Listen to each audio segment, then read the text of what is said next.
Oh, yeah. What is up? Welcome to the Big Brown Breakdown.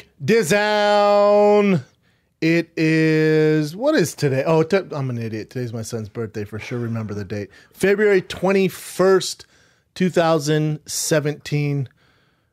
We're coming live. Well, not really live. Not for you guys. This is not live, but we're coming from Los Angeles, California. It's been a busy fight week with Bellator, UFC, lots to talk about, lots of cool stuff going on. Had Disneyland with the kiddo. Everything's great, man. After this, he is only one, so let's not get carried away. I'm going to get him a cupcake, just like a small cupcake, not a giant cake. Obviously, he's not going to eat a whole cake. Just getting the small cake. And then it dawned on me today, not that we haven't been getting our ducks in a row, but next Thursday night, March 2nd, is the first live Big Brown Breakdown. Isadena comedy place in Pasadena, California.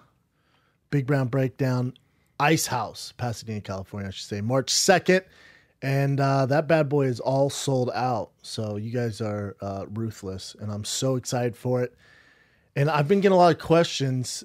People are like, oh, so it's just a live podcast? Like, we might as well come and sit in studio? No, I don't believe in that. I don't believe in podcasts going live. So don't take this podcast live. You know, obviously, you know, I'm a product of Brian Callen and the ideas of the Fire and Kid Live, where it's a performance. Because, you know, when we were doing, I guess, research and seeing other shows that are successful in the podcast arena, when they go to do live shows, a lot of them would just do the live podcast. They'd have 2 chairs, 2 mics. They'd talk to each other. Yeah. And I was like, man, I love this show, but live, this is boring as shit. So the idea to do performances. So to suit, you know, with the Big Brown Breakdown, it's a live entertainment show, I should say. You know, it opens with 25 minutes stand-up, live, you know, kind of current event interaction stuff with what's going on in the MMA world. And then we will have some, you know, surprises, some special guest stuff. And then there will be the breakdown of the huge UFC 209 card, which is Woodley versus Wonderboy, part 2. And then there's obviously some other great fights on there. Khabib versus Ferguson, Rashad's on there. There's a lot of stuff to break down on there. So, and then fan questions. So I'm looking forward to it. We already have the next one lined up. Tickets aren't on sale yet, but it will be at the Comedy Store. I think that's in April, and that's in La Jolla. Wow. Basically San Diego Comedy Store. And I'll have more info for when that hits. But yeah, we're off and running, man. So I'm looking forward to it. Yeah, nervous as usual, and can't wait to see everyone. There will be merch there. Shark Eyes Doll Smile will there. Agent A will be there. Obviously, Chin will be running the ship. So it's going to be a good night, man. I'm really, really excited for it. I'm not doing any shows this week. I'm not doing any shows next week. I'm just solely focused on that one live show. That's all I care about. I'm writing new stuff for it, everything. So all my focus on that now that we're about, you know, a little more than a week out. So that's the way it goes down. But just want to tell you guys, I love you guys. And thank you for all the support, especially on this show and everything. So let's get to moving. I'm trying to think where to even start. So I think, you know, really we'll just start how it went down through the week with Bellator. Obviously the huge hit came, you know, Saturday night. I think I found out a little earlier. Obviously, Matt's a boy of mine, and then Jen Brown works for Bellator. Scott Coker's a friend of mine, so I found out a little bit earlier than everyone else. But that Matt was had to pull out from the fight with Fedor due to kidney stones. And it was such a letdown for many of reasons. Obviously, can you imagine flying to San Jose, California, maybe from Russia, for wherever, to see one of Fedor's last fights, and he pulls out hours before the fight? And you look at the attendance and the gate, and I think they sold somewhere around, I want to say 30. It's basically sold out. They sold around 13,000 tickets, and over 1 million at the gate. And I'd be interested to see what the ratings were like, especially when people are assuming Fedor was going to fight. Maybe they didn't get word. I'm assuming the average fan didn't get word. They were in for a surprise when they found out Patricky, Pitbull, and Josh Thompson was the main event. Yeah. It was kind of a bummer. So in Matt's case, when I found out, someone texted me, I'm like, yeah, right. So I text my contacts at Bellator, and I text Matt, and they responded right away. I'm like, oh shit, man, what a bummer. And I feel bad for Matt because it's going to be his biggest payday by far, biggest opponent, bar none, not even close. It was such a great opportunity. It's just a letdown. It's just a bummer for Bellator. And if you look at the way that card kind of unraveled, it wasn't ideal for Bellator. Starting with obviously Matt and Fedor pulling out, and they offered Fedor Chael Sonnen, Tito Ortiz was even in the mix. King Mo wanted to fight, but Fedor's like, no, I'm not fighting anyone on 3 hours notice. All that worked out for Kimbo Slice. Yeah. Shout out to Kimbo Slice. Remember when they used to do that when he was going to fight Ken Shamrock, they pulled him, put in Seth Petrozzoli? Yep. There you go. So everyone's like, I'm not doing that. I think he would have beat most of those guys I just mentioned, especially, I love Chael. I think he would beat Chael. The biggest problem for him out of all those guys probably be King Mo. But again, what kind of shape are they in? Hours notice. So we'll see. It's the smart thing of Fedor. It's such a big comeback. It'd be hard to sell that. And then it'd confuse the average fan if you just put in a random person. Now, Chael Fedor, you give us 3 months to promote it. You're talking about one hell of a fight. I could definitely see that being next after Matt. But Matt and Fedor are going to reschedule. They are going to fight. It sucks. And Matt's getting a little bit of heat online. It's hilarious to me. Kidney stones is nothing to mess with. Matt was dealing with it all week and was just going to fight through it. And it got so bad, it was Scott Coker's idea to take him to the hospital. And then the commission was like, we just can't let you fight with this. It's too much of a risk. So they yanked him hours before. Obviously, no one wanted that. But if you look at the way this card broke down, Josh Thompson versus Michael Chandler would have been the fight to make. That's the main fight that you'd want to make after this. Josh Thompson had everything going for him. He's fighting in his hometown. It's San Jose. He's the main event now. And you got, Pitbull and Michael Chandler have fought before, and obviously Chandler starched him, basically just outclassed him. And now, you got the division kind of tied up. I really don't want to see that fight again. Josh Thompson versus Michael Chandler would be a much better fight. Then Chet Congo just outclassed Ollie Thompson, where it was like watching Bully Beatdown. If you remember that show, Bully Beatdown on MTV with Mayhem Miller, where they just beat the shit out of bullies who thought they were tough. That's what it looked like. Ollie Thompson doesn't offer much. I think he has a cool story where he won the World's Strongest Man contest, I want to say in 2003 or 2005. So he's obviously a tank, but that's about it. Then other than that, on a sad note, I thought Josh Koscheck didn't look very good. It's in his hometown. That's 6 in a row for him. He hasn't won since 2012. Dear God, 6 in a row. 6 in a row. Granted, I think 4 out of those are just monsters. But then the last 2, it's like, all right, Josh, what are you doing, buddy? And again, if you're looking at Bellator, and they never, obviously nothing scripted, but in your head you're like, all right, you got Fedor. Let's say Fedor to win, that'd be tough. But let's say Fedor wins, we get him Chael Sonnen. We got so many cool matchups. Cool. You could even do Chet Congo, Fedor. Obviously, Chet Congo is doing his thing. Hopefully, he fights for a title, for God's sake, soon.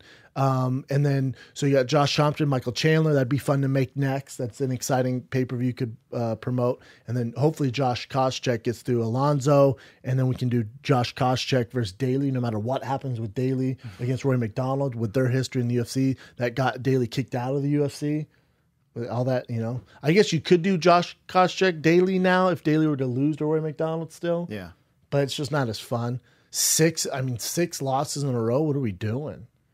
If you fail at 6 things anytime in any profession, you probably don't have a gig, no matter what your history is. He got knocked out a lot of those times too, right? Yeah. Or at least the last few times. So his last win, you don't need to bring it. Let me think. Okay. It was against Pierce. And he won in a split decision in 2012. Damn, good memory. I know my Ultimate Fighter alumni. Yeah, it's split decision. I think that's right. Fans will correct me if I'm wrong. But, yeah, I mean, the whole night was just kind of a bit of a shit show. I know. And it was a fun card. Obviously, the production's always on point.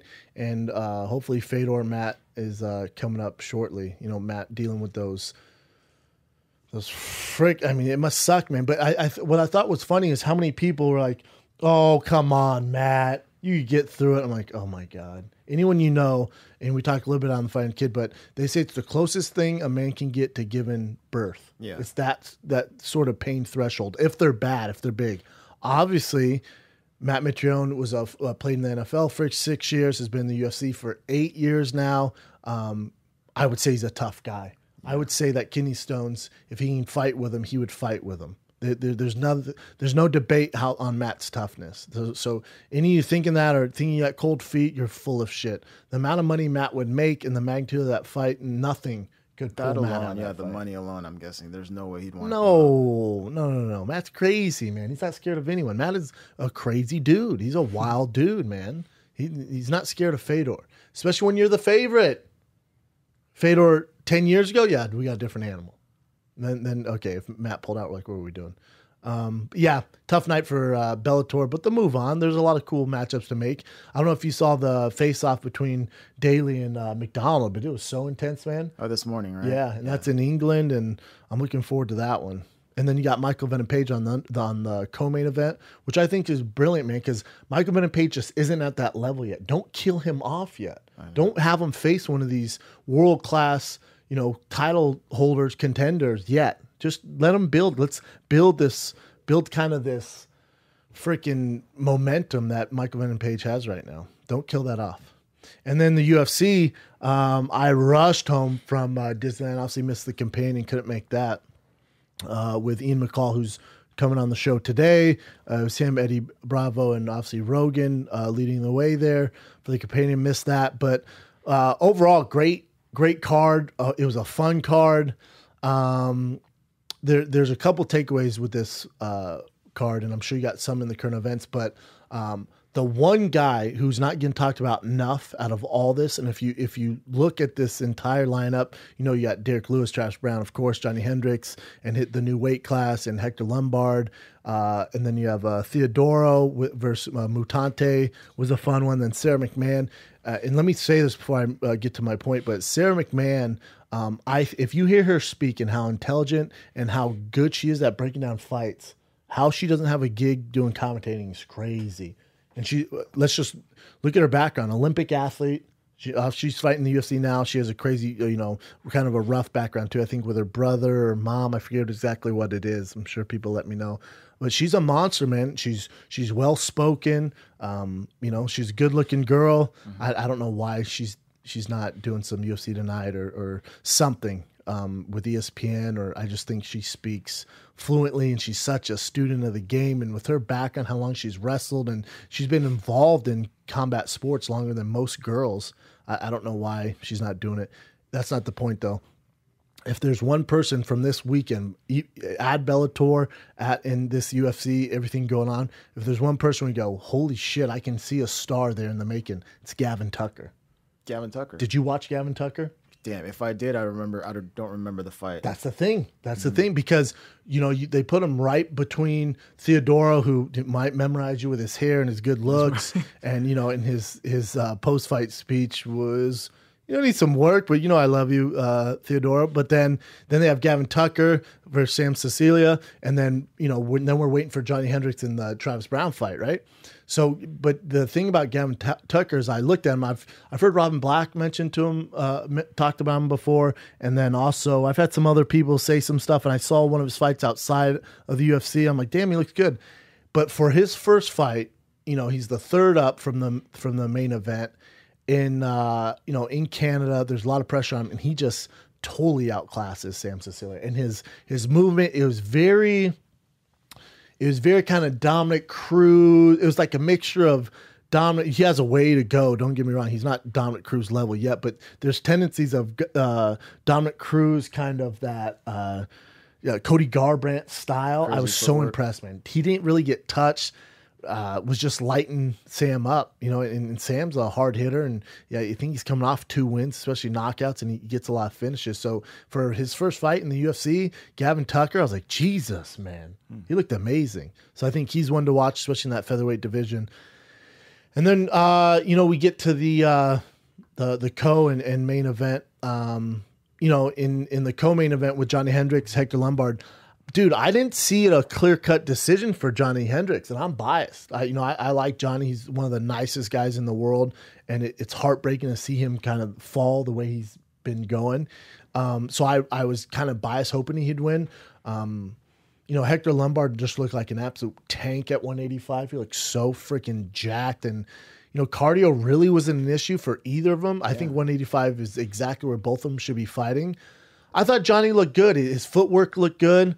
Obviously his wrestling is always good. Hector Lombard, I think, learned that the hard way, that, Johnny's hips are just as good, if not better than his. And he's an Olympic level athlete, especially in judo. Usually they have the best hips in the game. But, Johnny Hendricks, with his fake to takedowns to landing the knee over and over, it was close though, man. When it went to the judges' scorecard, I was like, I don't know. I guess maybe Johnny. Hector was the aggressor. Johnny landed those knees. Hector was attempting takedowns. Hector controlled him on the cage. But I did think Johnny won the fight, but definitely not a unanimous decision. I didn't think it was that clear cut. But Johnny looked great.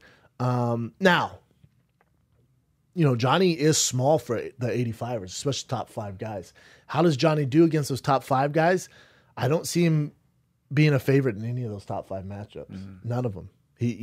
But it's Johnny Hendricks, former welterweight champion of the world, so can't count him out. But his body too, it was weird. This is the first time I see him look this good in a long time, and his body looked so flabby. Flat. Yeah, I know. But his energy and everything was there. It's pretty crazy. It is weird. Yeah. It is what usually, he was saying when he cut to welterweight, he'd lose his vision. Holy crap. Probably shouldn't be fighting at welterweight, yeah, sir. Probably not. But again, he's small for 85 as far as height-wise and reach. So he's going to have some issues. He's going to have some real issues. I'd love to see him and Damian Maia grapple it out or something like that. But you look at the top 5 matchups for him. Again, it's Johnny Hendricks, former champ, so I will never count him out. And then Hector Lombard, that's 3 in a row. I thought whoever lost this fight, their job was on the line. Who knows? With the UFC's cutting people and letting people go and not matching offers. So I have no idea what they're going to do. And then to the main event, Derek Lewis, Travis Brown, which was, I think Fight of the Night, Performance of the Night, where the hell they call it now.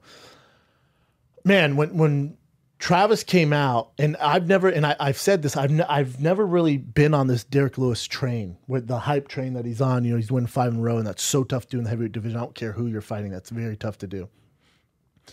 But I never really saw the skill there. He's heavy handed and stuff like that. But when he fought Mitrione, he got knocked down like 20 seconds, and he beat Roy Nelson. We talked about that on the last Big Round Breakdown, but, it is a weathered Roy Nelson, so I've never really given him his credit. It's not that I don't like the guy. I think he's amazing. I think the heavyweight division needs him.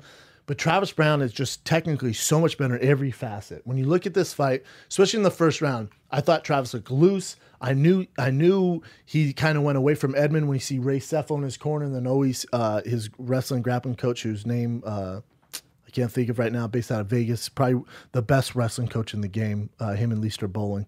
I forget his name, but he's freaking ridiculous. Anyways, when I saw Travis loose, I saw him having fun, hands down, moving, throwing kicks. The boxing wasn't there, the head movement wasn't there, but the kicks were there. So obviously he's working with Ray Seffel on that. I thought Derek Lewis has no chance to win this fight. Wow. When he was moving, I was like, oh my God, that's the old Travis. Travis is moving. He looks fun. He's light on his feet. He's in shape. There's confidence there. Good luck beating that guy. And that goes for anyone in the top 5. Good luck beating that guy. And then when he's laying to the body, those teeps to the body, and you saw Derek Lewis hurt. Yeah. I know, Travis Brown, maybe he's worried about his chin or getting knocked out, from his last few fights, but he just didn't take advantage of it in any facet. And he let Derek Lewis hang on. And I thought, God damn, because when you get hit to the stomach, it doesn't matter if you're Tim Kennedy, who I think is the toughest guy of all time to enter the octagon.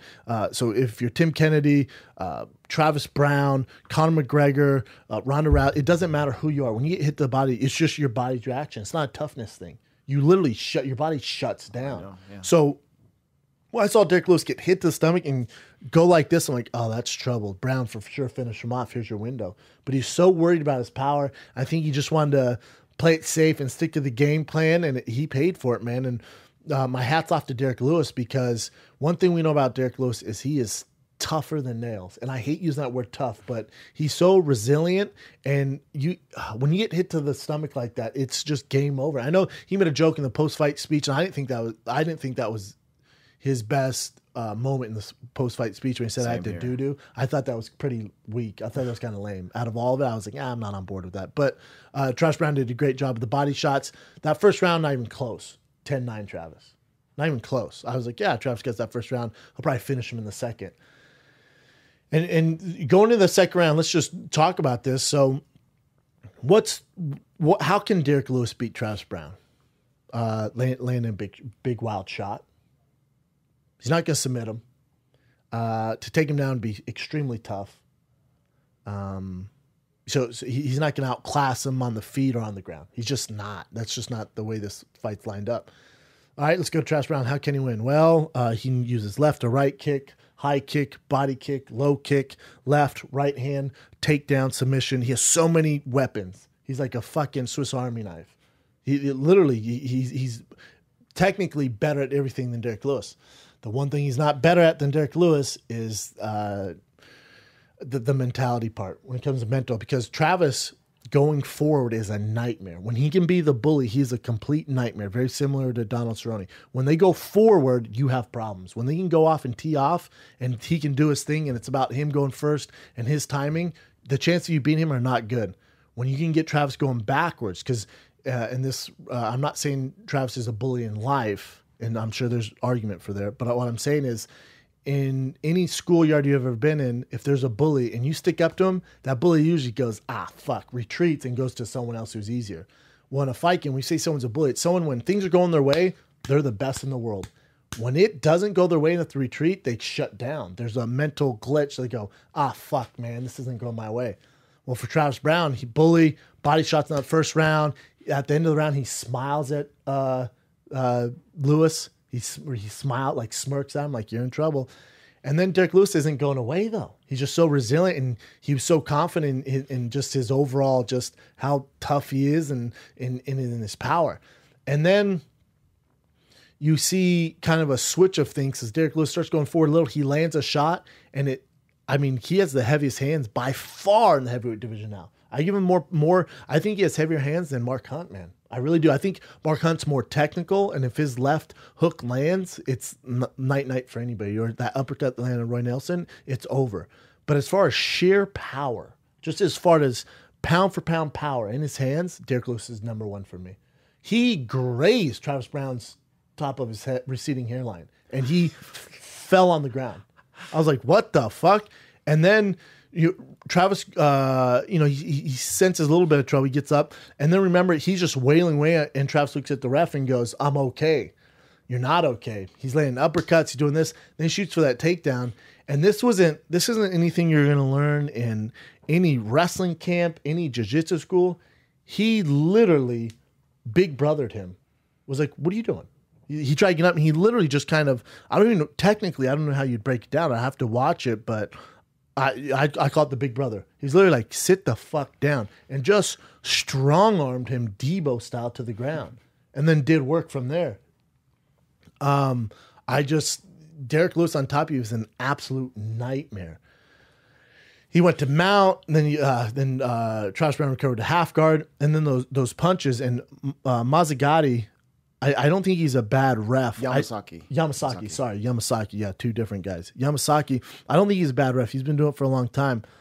I just think when there's heavyweights, especially when Derek Lewis finishes most guys on the ground from ground and pound like that, you always side on the air of caution. There's no reason why you should stop it late. Like Travis in that situation, obviously he's concussed. There's obviously issues. His head might be coming up. His hands are kind of up, but those shots are landing.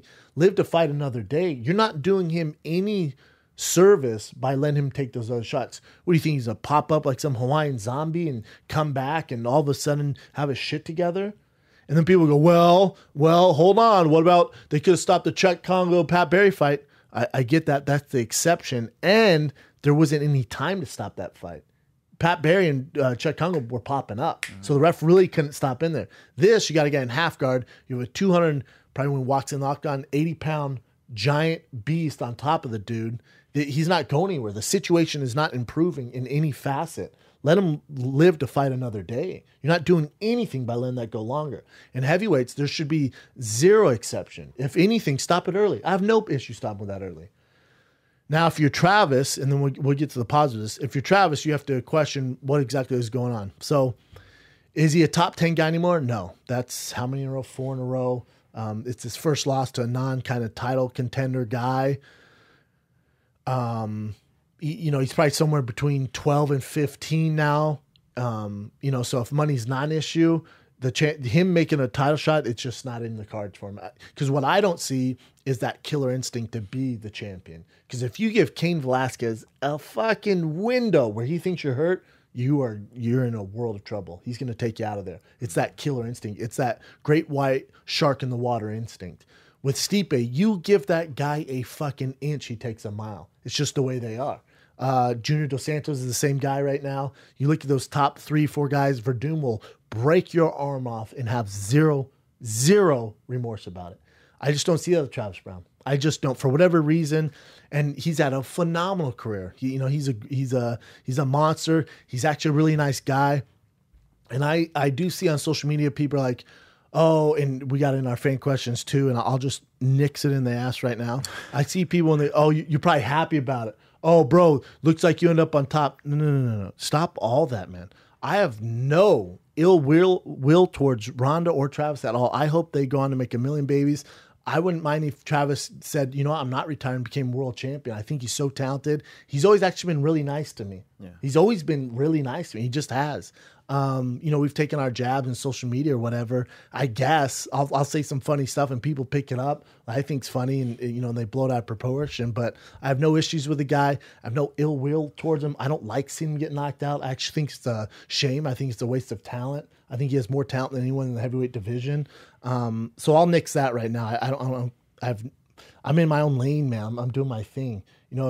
If you hated someone who dated a girl that you've dated before, I mean, you'd have so much hate in your heart. It's not even funny. I'm good, man. If he needed anything, he could call me. It's that type of situation. Not that he would, but so it sucks to see. On a positive note, Derek Lewis is this is the win his career's been needing. I think Travis ranked 8 and was Derek Lewis 9. I think they're 8 or 9 or 7 or 8. I forget. I think he is 9. Yeah. Was he? So for Derek Lewis, it's not that Travis. And I hate when people say he's not a gatekeeper. So now they have Travis ranked as 11. Oh yeah, Derek Lewis is 6. Brilliant, and I think that's fair. And this is him from Ranking MMA, not UFC. But this is the UFC section. So see, I like him at 6. I love him at 6. I and we'll get to that. So for Derek Lewis, beating a guy like Travis Browne, who was a contender, who's only lost to the very best of the best, and a lot of time in decision. The one fight he did get finished, he tore his ACL or something in his leg, and then he got finished by Bigfoot Silva. And obviously he got finished by Cain Velasquez, but he's only lost to the cream of the crop. So he's at such a high level, and he has some huge wins, Overeem and all these other guys. But to beat a guy like Travis Browne, especially when you were ranked 9 or 8 and you leapfrog up top 6, being a guy like Travis Browne says, okay, I'm ready for all comers. You can take the training wheels off. I don't need to fight any more random Russians. You don't need to have me as the main event, some fight card in freaking the middle of Kentucky. Quit all that bullshit. I'm the real deal. I've been in trouble. I just went to the second round with one of the most talented fighters in the world. I ended up knocking him out. I'm ready to go now. So they have them. Well, no, they haven't updated them. Oh, okay. Yeah, they haven't updated because they have 8 and 9. God, dog. After 8 and 9, you go down 9 to 11. 9 to 15. Get the fuck out of my face right now in the heavyweight division. Anyways, so for Derek Lewis, what I would like next, again, don't toss him with Cain Velasquez. Don't toss him with Junior Dos Santos right now. Although I would like to see him fight Junior. I would like, and definitely don't toss him Francis Gano. Don't do that because Francis, right? 10-1, undefeated in the UFC. Derek Lewis, 9-2 in the UFC. Think how active he is for a heavyweight. And he's 18-4. So you have number 6 guy, number 8 guy. Other than that, let's just go through the division. Let's just fuck with the top 10 right now. Okay. Andre Arlovski, old as dirt. Lost so many in a row. And I love Andre, you know that. Mark Hunt, he's been doing it for a long, long time. So we're in the Masters. You make me want to see that one now, though. So You do. right. So you got Andre Arlovski, Mark Hunt. They're both old. Ben Rothwell, old. Junior Dos Santos. You know, he looked great in his last fight. And he's had some tough wars. And he's fighting Stipe for the title next. All right, Junior. You know, but again, he's been around for a while. Alistair Overeem. That motherfucker's had 90 fights. He's 6-4 in the UFC. He just got murked by Stipe, but he's still a world-class guy. But again, he's been doing it forever. You know, like Cain Velasquez gets injured every other weekend. But to me, him versus Stipe is the fight to make, and that's the fight of our heavyweight generation if Cain can stay healthy. And then you got Fabricio Verdum, older guy. And then you got Stipe, who it's new blood, but he's not as famous right now, although he is murking everyone they're giving him, so he's going to get there. But look, there's no fresh blood in there. There's no fresh faces in there, except Francis Ngannou and Derek Lewis. So why in the world would you have those two take each other out? No. You have those two. You have Derek Lewis fight a guy like Overeem if he gets past Hunt. Or if Hunt beats Overeem, you have Mark Hunt versus Derek Lewis. Are you kidding me? That's the motherfucking fight. Oh, yeah. Hunt versus Lewis. Or you have him fight Ben Rothwell, who's fighting Verdum. But so I know they're matched up. I'm just I don't care if they win or lose those next matchup. It's the heavyweight division. No one's gonna move that much unless if you've lost like 3 in a row or 4 in a row like Travis is. You're not gonna move that much. Yeah. So any of these guys I'm talking about. So Mark Hunt versus Derek Lewis would be an amazing fight.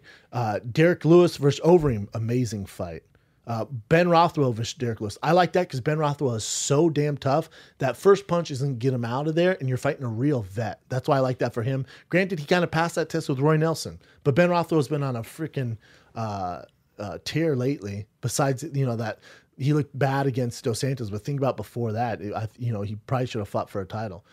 So I think all things are good for Derek Lewis. There obviously are some holes in his game. Striking, but his hands are so heavy, he makes up for it. Those with a world-class striker like an Overeem, wrestling with a Cain Velasquez and his cardio, the top 3 guys right now are a little much for him because he does have some gaping holes in his game. But with those heavy of hands, he can knock out anyone in the world. So, you can't count him out in those fights. But I love his chances, against a guy like Rothwell or Mark Hunt. I would love to see a Rothwell Mark Hunt. And Rothwell's a tough fight for him, but it's a fun one. And then obviously Mark Hunt's the fight to make because you have a technical striker who hits damn near as hard against a Derek Lewis who has so much momentum on his side right now. So I think it was the fight for him. And then you go to his post-fight speech. And if you look at the top 10, there's not a whole lot of personality going on right now. Verdum, he's great for the Brazilians and he speaks Spanish, Portuguese. He's always a character. He's fun. Cain Velasquez, not so much. Stipe, all he does is win. His the way he talks shit is by beating everyone in the world, so that's fine. Junior Dos Santos, nice guy. Overeem, nice guy. No characters. Ben Rothwell, he tried the whole WWE thing. It didn't really work out. Francis Ngannou barely speaks English. He's French. Mark Hunt, just a nice guy, but he's been in the media because of the Brock Lesnar stuff. Andre Arlovski for some Belarus. Other than that, get those fucking the 11 through 15. I can't get out of my face. Get the fuck out of my. I can't keep going. So you have this guy Derek Lewis who's savvy with social media. He's not scared to say things on the mic. I thought it would have been a funner interview if Joe Rogan would have had the mic because he could have interacted and played ball with him. Brian Stanton, he's new and he's very military and very straight to the point, and he's not going to entertain really and have fun with some of those comments he made. As far as the comments made, the boo-boo one did nothing for me. Those were body shots. You were in a lot of trouble. I think with other guys, it could have been detrimental to him winning that fight. The Ronda "Where's your fine ass at" is hilarious. It's a fight, so all gloves are off, even though you won. And then, in the post fight, he said in the speech when he goes, that dude's a woman beater. So, I'm glad they didn't stop the fight. This is the problem with that is you're assuming that Travis Brown, hits women, right? Yeah. We don't have, it's never been proven. Yep. He has no cases, actual, charges against him. All of that has, I know the UFC did their background check. I'm doing parentheses right now if you guys not watching, and they didn't find anything. But that's then the police were involved, but they didn't find anything. Yeah. So we can't say he's guilty. You know, because this day and age, any athlete, if a woman goes, and I'm not saying Travis is innocent. I'm going off the facts right now.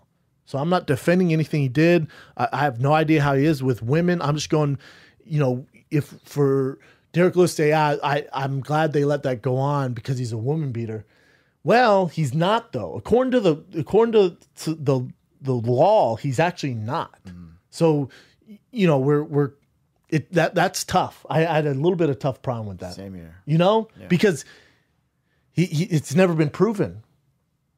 It hasn't been proven, and you know, and if you've ever seen Travis's ex, Jenna, she's ridiculous looking. She's basically super. They should have cast her as Wonder Woman. Like he's already taken the punishment there by missing out on that. She was ridiculous looking, and so I don't know the whole history with that, and I have no idea. You know, with the domestic violence and all that. Obviously, she has her story and he has his. In the court of law, though, they're saying exactly it never happened. Yeah. So you can't keep crucifying the guy for it until we get some actual evidence. Do you remember back in the day where Jenna, Tito's ex? Yeah. She tried to post these pictures like, you know, I'm telling you he's a bad person, and she's trying to pick these pictures of medicine and all that. But it was like HGH and TRT. Was none of that. It was ibuprofen and some other stuff. It's just she's a scorn. Defame him. Yeah. That's what I don't like about when they say stuff like this. Unless it's proven. Well, but the society jumps on them. I know. Right? Like terrible. Right away, you're guilty. Like if someone comes out with anything, like anything, if you're a celebrity, athlete, whatever, anything, if you're automatically guilty, even if the court of law is like, we didn't find anything, it's too late.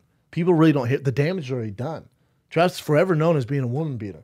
Now, I don't know his exes, really. I don't know any of that stuff. I'm sure they're saying a different story. Maybe he is. But all I know is from the court of law, they're saying he's not. You know, so you can't keep harping on that. But you automatically, if you are tagged with that, you're guilty. It doesn't matter what the court or the law says. You know, you look at Jameis Winston in his case. I don't even know where they're at with that. I know they settled out of court, but as soon as I see that, I assume it now. I'm like, fuck, he hits women, can't be my friend. Can't be a fan. I'm out. Same with really. It's like fuck, man. I'm out. I'm normal like anyone else. I see that stuff. I'm like, well, why would a woman do that? And then Jenna had picture stuff like that, and they said I don't even want to get into it because the shitstorm. But she posted pictures, and that's from CrossFit. God damn, what kind of CrossFit you doing? God, shit.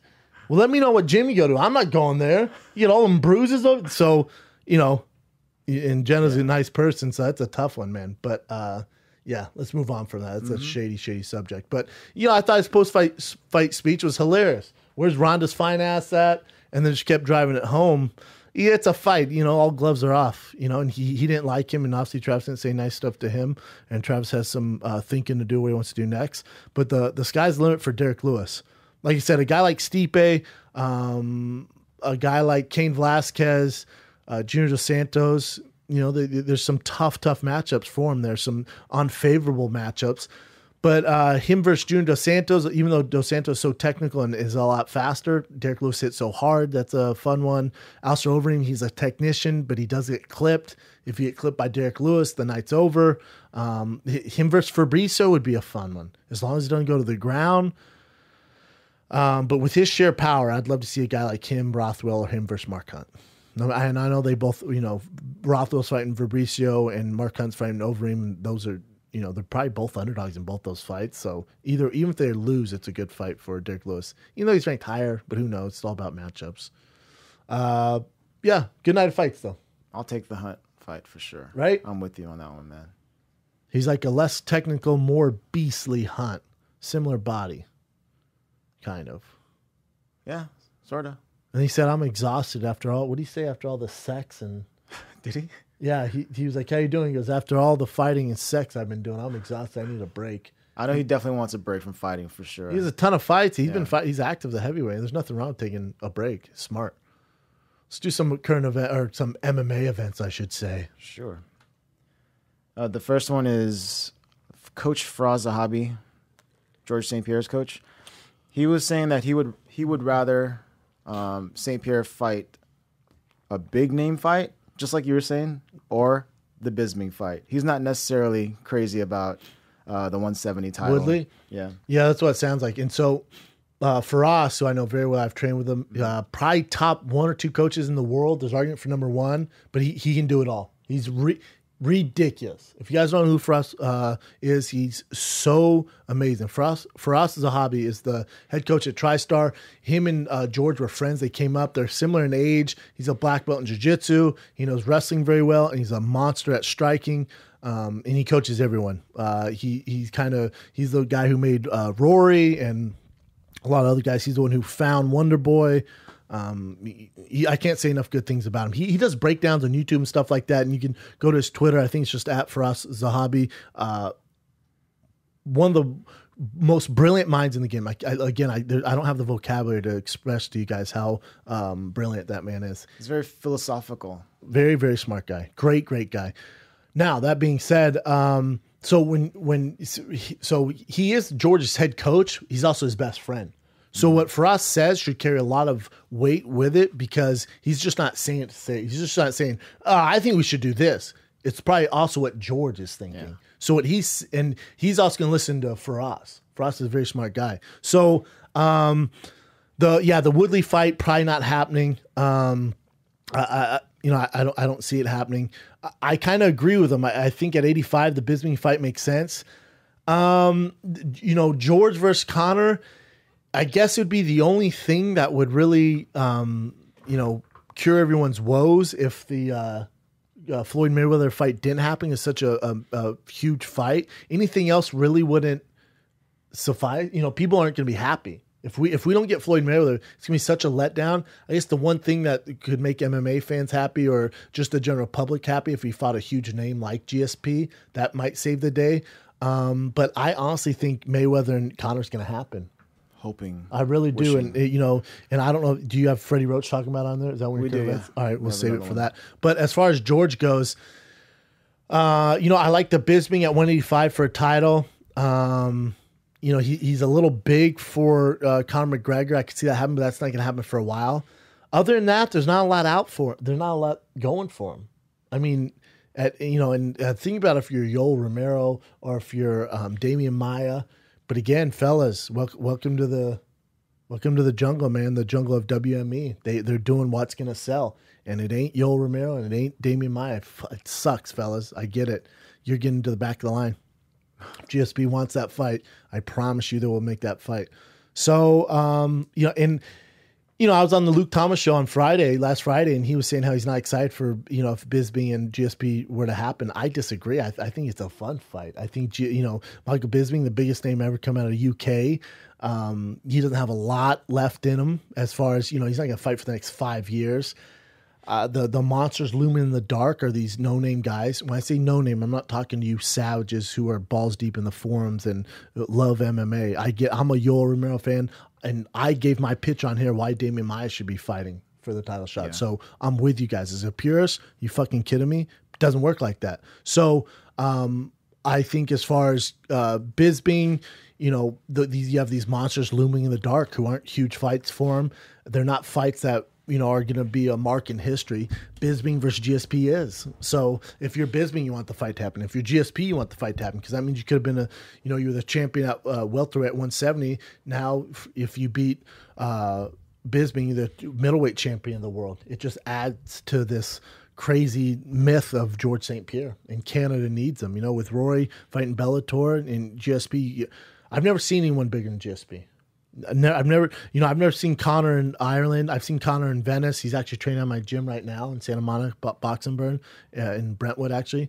I see him, and he's a star. I still, as far as, and maybe it's just because I was younger and he was kind of the first guy to do it, I've never seen a bigger star as GSP. We'd go to a restaurant and there'd be, freaking people just waiting outside to get a glimpse of him, take a picture of him. I've never seen anything like it. Like a real celebrity. Like it was Tom Cruise, but could fight. It's crazy.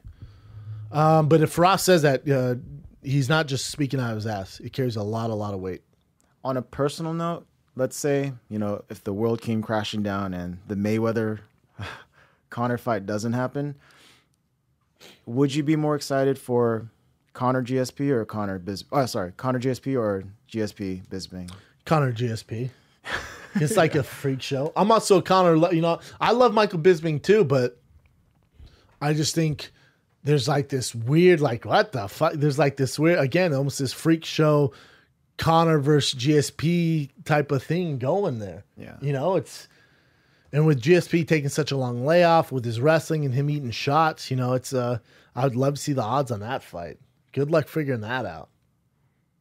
Good luck figuring that out because ring rust is very, very real. Oh, you've seen both of them in person, right? Oh yeah, you've known them both. So yeah. Just off of physical stature, do they look sort of the same size? They do. Similar builds. Oh crap! Both wide dudes, both really wide dudes, skinny waist, big legs, perfect bodies. Yeah, big legs. I would say Connor's the more dynamic, harder puncher. The issue here, not the issue, the crazy thing to think about here, you know, we're breaking down that like it's going to happen, but the fight IQ of GSP is extremely high. The fight of IQ of Connor is extremely high. So you're going to have this chess match. It's a brilliant fight. Damn. I know, it's brilliant. And, you know, and Connor walks around probably shredded. He is in crazy shape right now. Really? Crazy shape. Shredded right He now. looks like I don't know what he's he's weighing shape. right now, but he's in phenomenal shape. Looks like he'll fight tomorrow. So I don't know if he's just getting ready for the Floyd Mayweather fight, what weight they're gonna meet at, but he is shred town right now. GSP, you know, he'll walk around at a lean high 80s. You know, and Connor's 170s. But I'd say Connor's wider than he is. Connor has big shoulders. That's where he gets his punch power from. It's an interesting fight. Again, it's an interesting fight, and if you know GSP taking all that time off, you'd probably see a lot of wrestling. I don't know if it'd be a barn burner unless Connor could get to his feet and force George to exchange with him, and then I hate to say it could be a tough night for George. Yeah, which is insane to say. Which is insane. Fucking insane to say. But after what I saw him do to Eddie Alvarez, I don't know about this guy anymore. I can't doubt him. You gave me a different visual. I don't know why I've always thought that GSP was much bigger than Connor. I just thought it, but until I really started thinking, wait a minute, Connor's actually pretty. I see a huge. How he made 45, I have no idea. You know, 55 he looks great in. Especially, you remember George. It's coming from the days of the Wild West, where anything went, IVs and everything. Mm. So you remember, he's not using IVs anymore. So, you know, right into the ring a little bigger, they'd have to catch weight. I don't know. There's a lot of ifs, and then also, it's just such a shit show. And again, welcome to the world of WME and UFC. If they were to make GSP Conor McGregor, it puts the world in a shitstorm because it'd be I'm assuming a catch weight, but so now you have 55 division being held up. So you have Khabib and Tony fighting for an interim belt. That makes sense for the first time ever that there's an interim belt for that because we have no idea what Conor's going to do. So I guess make a champ over there because they might just keep it because Conor's kind of doing whatever the fuck he wants. But that still, you're not the real champ because you haven't beat the actual guy who is the champ at 155. Yeah. So you have the 155 division on hold. I don't know what weight they're into, 70? It would be a catch weight, right? Yeah, catch weight of what? I don't know. 175? And then really, you're going to start a new division? 175 or 165? What are we going to do? 160, and then you're going to do a belt for that? Really, these motherfuckers, all they care about is belts and money. So you can do a new interim belt? It's so weird. Isn't it weird? That is weird. It creates havoc. It's like... But you know what it creates also? Money. Ratings and talk. It creates ratings and talk, and it also gets, if you were to make it, it gets us off the Floyd Mayweather Conor talk. Because right now in the UFC, what are we talking about? GSP, finally. Yeah. Finally. Like I said, they put up the bat signal because they had to have ratings. They made the deal work. Would you even be excited if he came back to fight? Because it was another current event. But if he came back and they did a rematch with Hendricks at 185. Get that shit on my face. Don't give me that. How dare you bring that back? I bring it up because I know Hendricks wants it because he got screwed in that fight and they thought he won. So that's what I was asking. I 100% get where Hendricks is coming from, and you're damn right you deserve it. Get that out of my face. That does nothing for me. Hendricks it's just not the same Hendricks. Yeah. He's been on a losing fight, I know, and he looked all right. And, he's not a world beater against Hector Lombard. He had footwork and stuff like that. I'm not trying to see that shit. I need these blockbusters, man. Do you think any purist would want to see that? Even as a purist, you know what a purist wants to see? Nick Diaz, GSP. That's what they want to see. Both long layoffs. That that was like a boring. It's horrible fight. fight. Right? I get it all the time in my DMs. I get it all the time. What about Diaz, GSP? I'm like, God damn it, that fight sucked, man. Yeah, it sucked. It was really shitty. Good luck figuring all this out. Shitty fights, then. Yeah, good luck figuring all this out. I hear you though. Everyone wants that GSP fight, and Woodley, it ain't happening, man. He's like vying. I'd love to have Woodley in here. I know he has a podcast, right? Yeah, he does. He does. I forget what it's called. Isn't it like These Nuts or something? These Nuts? Something like that. I don't know. Either way, I love Woodley, but they're just not getting him any love. You fight Woodley. You're fighting Wonder Boy. That's it. They're not super fights for you. And obviously next week I'll get balls deep into that breakdown, and then we have the live breakdown. So that's going to be interesting. Well, what else you got, man? Let's get back on the Dream fight. So Freddie Roach. The Dream fight. Can I say so? Oh, go ahead. Do this headline. The Dream boxing match. But there's more and more stuff that feeds the rumors that it's going to happen. The Mayweather Conor McGregor fight. And Floyd said that, I don't know how believable this is, but Mayweather went up to him and said like, I hope you're training Conor because the fight is happening. That's what Mayweather said to Freddie Roach, and Freddie Roach relayed that to Ariel's show. Yep. I'm just gonna say this now, and it just happened. I'm actually sick of this Floyd Conor talk. I'll keep talking about it on here, but I'm actually kind of sick of it now. But I do think it's gonna happen. That's why it's fun to talk about. But I'm finally kind of a little bit exhausted of the talk. But with Freddie Roach. Obviously, Freddie's on Floyd's side. I think Floyd came to Freddie and was like, I'm about to get fucking paid, son. This fight is happening. And Freddie's like, cool. And I think his quote was, I give him a puncher's chance. Oh, Freddie did say that, yeah. Freddie goes, I give Conor a puncher's chance. If you listen to Max Kellerman, if you listen to any Roy Jones Jr., Bernard Hopkins, if you listen to any boxing extraordinaire enthusiasts, analysts, they're literally laughing at this. They literally laugh at this fight. So by Freddie saying, I give him puncher's chance, that's just him kind of doing Floyd a favor, like being like, yeah, it's going to happen, So I think Floyd just telling me, hey, it's going to happen. It builds the hype even more. I think the fight is going to happen. It is gaining momentum. It's also the only way Floyd stays relevant.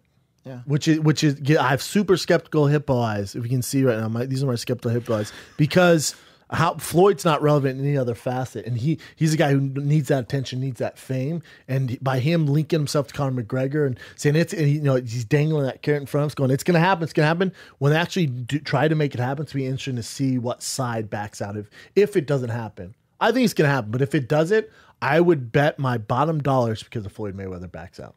You're making me think that he's doing this because it possibly might not happen now because he just wants that attention. Yep. Freak, that would suck so bad. It's the ultimate PR scheme. Everyone's talking about Floyd Mayweather now. The dude retired. His last fight was shit. Damn, His last two fights were shit. But Floyd Mayweather's everywhere right now. Yeah. And why? Because he's dangling this Conor McGregor carrot in front of our eyes. So I think the only reason why this fight wouldn't happen, it's not Dana White. It's not Conor McGregor. It's Floyd Mayweather. Damn. When it's time to put up or shut up, the only person who would pull out would be Floyd Mayweather. You see, this is why I need to ask you these things. Conor and Dana have nothing to lose. Yeah. Dana loves money. Dana loves money. Dana has a huge ego, and Dana wants to be part of the biggest fight of history. Conor has nothing to lose. He goes 12 rounds, even if he gets outclassed. Jesus, man, he went with the pound-for-pound greatest in the world and went 12 rounds. He made $100 million. Fuck. The one guy who has everything to lose is Floyd Mayweather. You're the pound-for-pound greatest. You're fighting a guy who's awkward as fuck to fight. You've never fought a mixed martial artist. He is the hardest, fastest hitter we have in our sport. He's huge. His confidence is sky high. He actually thinks he can get it done. What if in this crazy world he were to land a knockout? What if you were to knock Floyd Mayweather out? Your entire legacy's out. You're fucked. Conor gets knocked out. It's like, cool, you got knocked out by the best in the world. Moving on. Go back to your sport. And we're like, that's what happens. Big deal. If Floyd has everything to lose. So I think when it's time to put up or shut up, the only reason why this fight won't happen is because of Floyd Mayweather. No one's talking about that. Everyone thinks it's Dana. It's not Dana. Dana will make this fight happen. Yeah, well, that bummed me out a little bit. Sorry, man. It's okay. That's the truth. All right, moving on from this. Well, you kind of spoke on this before. So Derek Lewis said that the reason why he was clutching his, holding his stomach after that kick was because he actually did have like a gastrointestinal problem. Like he was actually going to crap his pants during the fight. And that was really the reason why he stopped it. And I'll say this though, when I looked at the DVR of the kick, it's the front kick, right? Yeah, it's like the toe, the front of the toe. Slaps it, right? Yeah, slaps him. It hits him here, right? Yeah. You ever been hit there in the solar that's what plex? I'm saying. That's why I'm asking you. Yeah. So there's no legitimacy to this. Not really. Again, it's an ego thing. And it's guys going, I wasn't hurt, man. I was about to shit my pants. It's funny, and it's funny to talk about now. Mm-hmm. If you ever been just like a quick, swift kick to that solar plex, a jab would do it. You hitting that solar plex, there's not shit you can do, man. Not trying, bad use of word there, but it's just there's no problem with it. To me, what he's doing is he's taking away on what a great comeback that was. That's amazing. You got hit to the solar plex or the liver, whatever it was, and you were in horrible trouble. You really didn't show it. You tried running a little bit, but you end up coming back and winning the fight. Oh my God. You know how tough that's to pull off against a guy like Travis Brown? Much better story. Much better story. Yeah. I'm like, yeah, bro. He rocked me in the stomach. I almost sat down. It's the hardest I've been hit to the stomach. Somehow I pulled it together and ended up winning the fight, man. That's what fighting is. Boom. Yeah, the bully gave his best shot, and I answered back and ended up winning the fight. That's the way he should deal with this. It's not that funny. It's not funny to me. It actually takes away from what really happened, which I thought was amazing. And I think any other fighter watching this going, oh my God, that dude almost got finished from a body shot, came back and pulled it off. That's amazing. This whole crap in my pants, boo-booing thing, don't say boo-boo. I don't know why I say boo-boo. Because I said poo last time. You said poo. He said boo-boo. Come on, man. That's what my son says. I mean, yeah. He's taken away from the brilliant performance he had, though, by doing this. While we're still on this, so the Matt Mitrione fight, how it was canceled. Well, first of all, I'm looking at it as a fan from here. I'm looking at it from that point of view. I'm thinking, shit, if I bought tickets, then I would have missed out on it. But then you mentioned the Fedor fans coming from freaking Russia, even his team, everyone involved. Yeah. All over.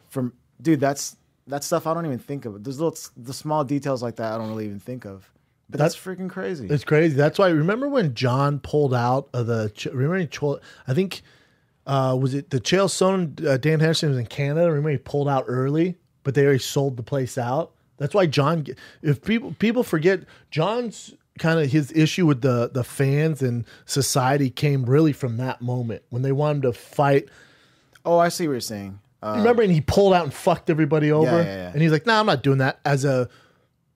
As his manager, as a business move, I agree with him. Yeah. As a fighter and a fan, you can't do that. That's when people turn their backs on him. It started there. Then obviously he kind of put the knife in and dug in and then grabbed an old lady, broke her arm, and coke and all that shit. Grabbed her arm. Yeah, he has his issues. But that was really the first kind of first hit to get him to first base on the fucking diamond of hatred. Oh, so yeah, I was saying Matt Mitrione. There was this article that came out. It said role reversal. Matt Mitrione how he reacted to when someone else left or pulled out of a fight. Yeah, what did he do? Last minute. I immediately thought, oh crap, they're gonna show him like getting pissed off and being a dick to the person they pulled out. But it actually turns out that's the fight where he had Stefan Struve, and Stefan Struve had that crazy, and he kind of passed out in the back room. We have the same manager. He was telling me it was crazy back there. We keep going. Yeah, so he passed out in the back room, and then in this video, Matt basically obviously freaks out, right? He freaks out, like, oh my God, he's literally warming up to come outside, and he freaks out, and then finally he goes to Stefan Struve's room and just consoles Stefan Struve, like, yeah, no, Matt is a good guy. What a freaking awesome guy. Yeah, no, Matt's a really good dude. He's not a guy that would ever flake on a fight. He's not a guy who fakes anything. He does enjoy fighting. He's also a handful as a fighter. You know, with frickin' Struve, a legit heart condition. You know, it's bad. You know, he's doing better now, but still, it's a real issue for him. So, you know, I don't think you want that for anyone. You know, it's frustrating as a fighter, and we have Ian McCall coming in, and you're talking about 5 fights in a row where people getting hurt or he pulled out. So we'll talk to him about it, what Matt's going through. But no, Matt's a really, he is one of the good guys of the sport. Yeah, great. It was cool seeing this video. I loved how I thought it was going to be something really messed up too. Out? No, that's not Matt. I could have told you that. What a great guy. This next one is just, I wanted to ask you about this because Kyoji Hiraguchi. Yeah. He was with UFC. He was on a 3-fight win streak. And I don't know if he was cut or if or he just fought out his contract. But he was on a 3-fight win streak, and he ended up signing with Ryzen now. Is there details here? Because they wouldn't cut him after 3 fights, and he wouldn't. Usually, you don't find I don't know how the new guys are doing it. You wouldn't sign a 3-fight deal. It's usually a 4 to 6 fight deal. Yeah. So my best guess is that he fought out his contract, and then they didn't want to, you know, re-sign him maybe, or they didn't want to match the offer. His only loss is to Demetrius Johnson. That's hilarious. This guy was awesome, man. He's ranked number 3 before, so his contract expired, and the Japanese market somewhat they just let him walk. Wow. And then, you know, Bagatinov they let walk. And then they let the other freak, the Russian dude who beat my boy Cody, Kovalov. What's his name? I don't know. Natalie. Oh, God. Fans are going to kill us. He's a 205er. Go to Cody Donovan. Shout out to Cody Donovan. Miss you, buddy. Hit me up. Yeah. Cody Donovan, UFC. And then his record, he fought him. They let him walk, and he's a nightmare. He's just going to go to Bellator. There he is. Oh, Nikita Krylov? Yeah, I'm pretty sure they let him go. Is he in the headlines? Let's see. So he lost 1, 206. I know he lost his last fight, but he just, you know, before that, look at me, 1 in a row. It doesn't say here, but I'll look if he's. Yeah, if you go to just type his name into headlines. Yeah. Nikita Krylov.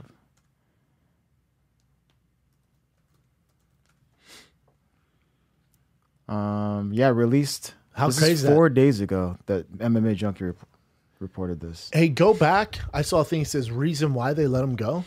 It's crazy that this kid go. Explains there it goes. Oh, explains decision not to resign. Oh, so he didn't resign. To not resign. He says he isn't particularly upset. Well, obviously it's your decision. Afterward, promotion will let go of 24. Yeah, light heavyweight. They really need a dude like this. Yeah, so I'm guessing they wouldn't meet his his demands. Yeah, and I'll give him this. You know, he says in Russia there's at least a couple of organizations who are interested in him. He's right, and Bellator obviously has a bit of a Russian base. There are some new leagues for him in Russia that I'm very aware of. So maybe he can just get more money there. So it is a money thing for sure. It's a money thing. It's interesting that they're letting guys, you know, because, you know, it is, you know, the market in America is good for the UFC. But if you want to make the sport as big as possible, you need the Russian guy, the Japanese guys. And you just let the number 3 guy in the world, you know, just walk. Now you're letting this monster go away too, who had a lot of promise. So I don't know. How does that work when you're...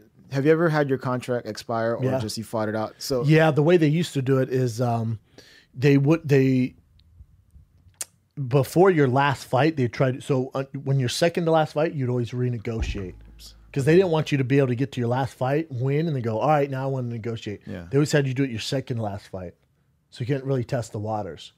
So for me, my contract was up. They didn't wait till my second last fight. I waited till my very last fight because I wanted to negotiate in power. There's just a lot more pressure on when you do that. And for me, it was against Matt Mitrione. That's why I was so happy in that fight because all my sponsorships and my UFC fight contract was all riding on winning that fight. So when I won that, I was just so fucking relieved. Because you lose it, you're talking about 2 different pay scales. Yeah. Crazy different pay scales. So during that time, they gave you whatever contract you were down with then, right, to resign? Yeah. Did you even look outside to? I didn't. Especially back then, that UFC is basically. Yeah, I was like 4 years ago, 5 years ago. You know, and you know, Bellator's always doing the thing, but They weren't as big as they are now, though. No, they weren't as big, and life for me was good in the UFC. You know, I thought I could be one in the world, and I was also sponsorship wise making bank. So there's really no reason for me to leave. Yeah, it makes sense. Mm-hmm. It's different for everyone, man. I do remember that time period too, where people would be completely like freaking out if they got cut and went to either. Was Strikeforce still around back then? Probably not, right? No, it was like it would be really like Elite XC, MFC.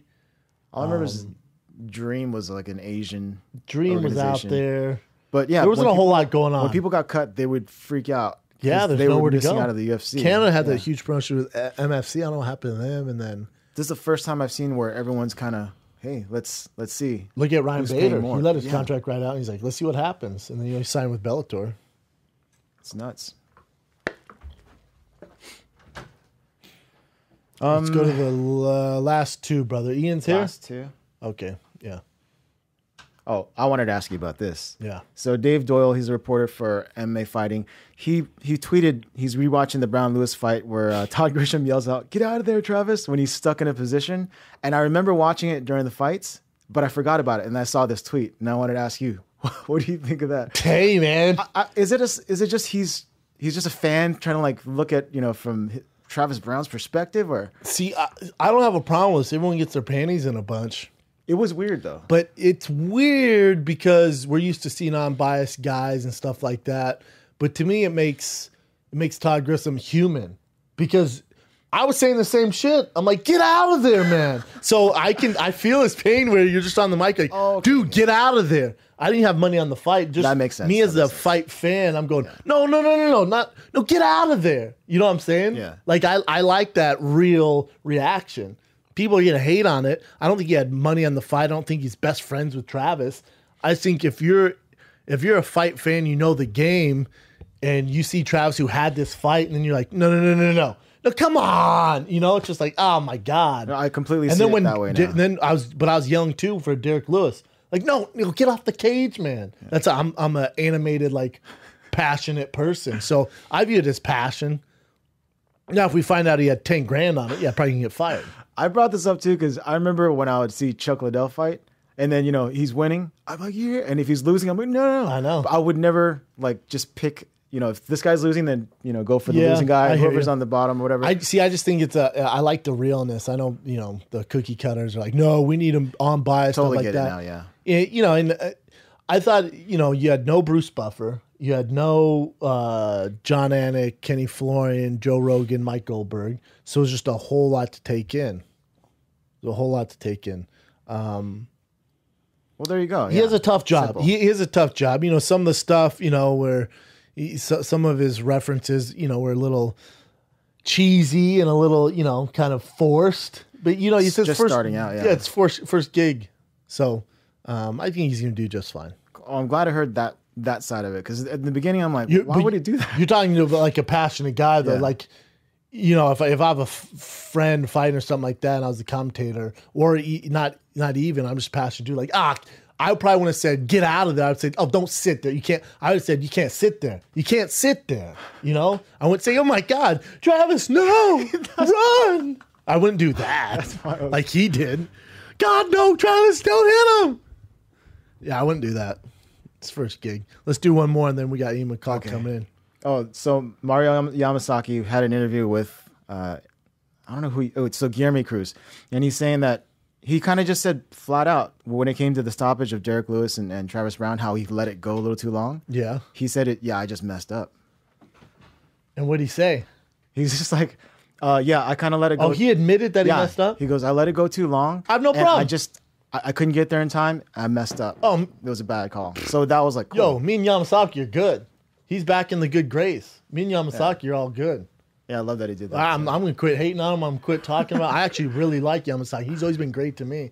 Does the little heart thing. Now he admitted it. Usually you don't hear shit from him. So they never have to be held accountable. They're just like, whatever, it's part of the gig. But he's like, I fucked up, my bad.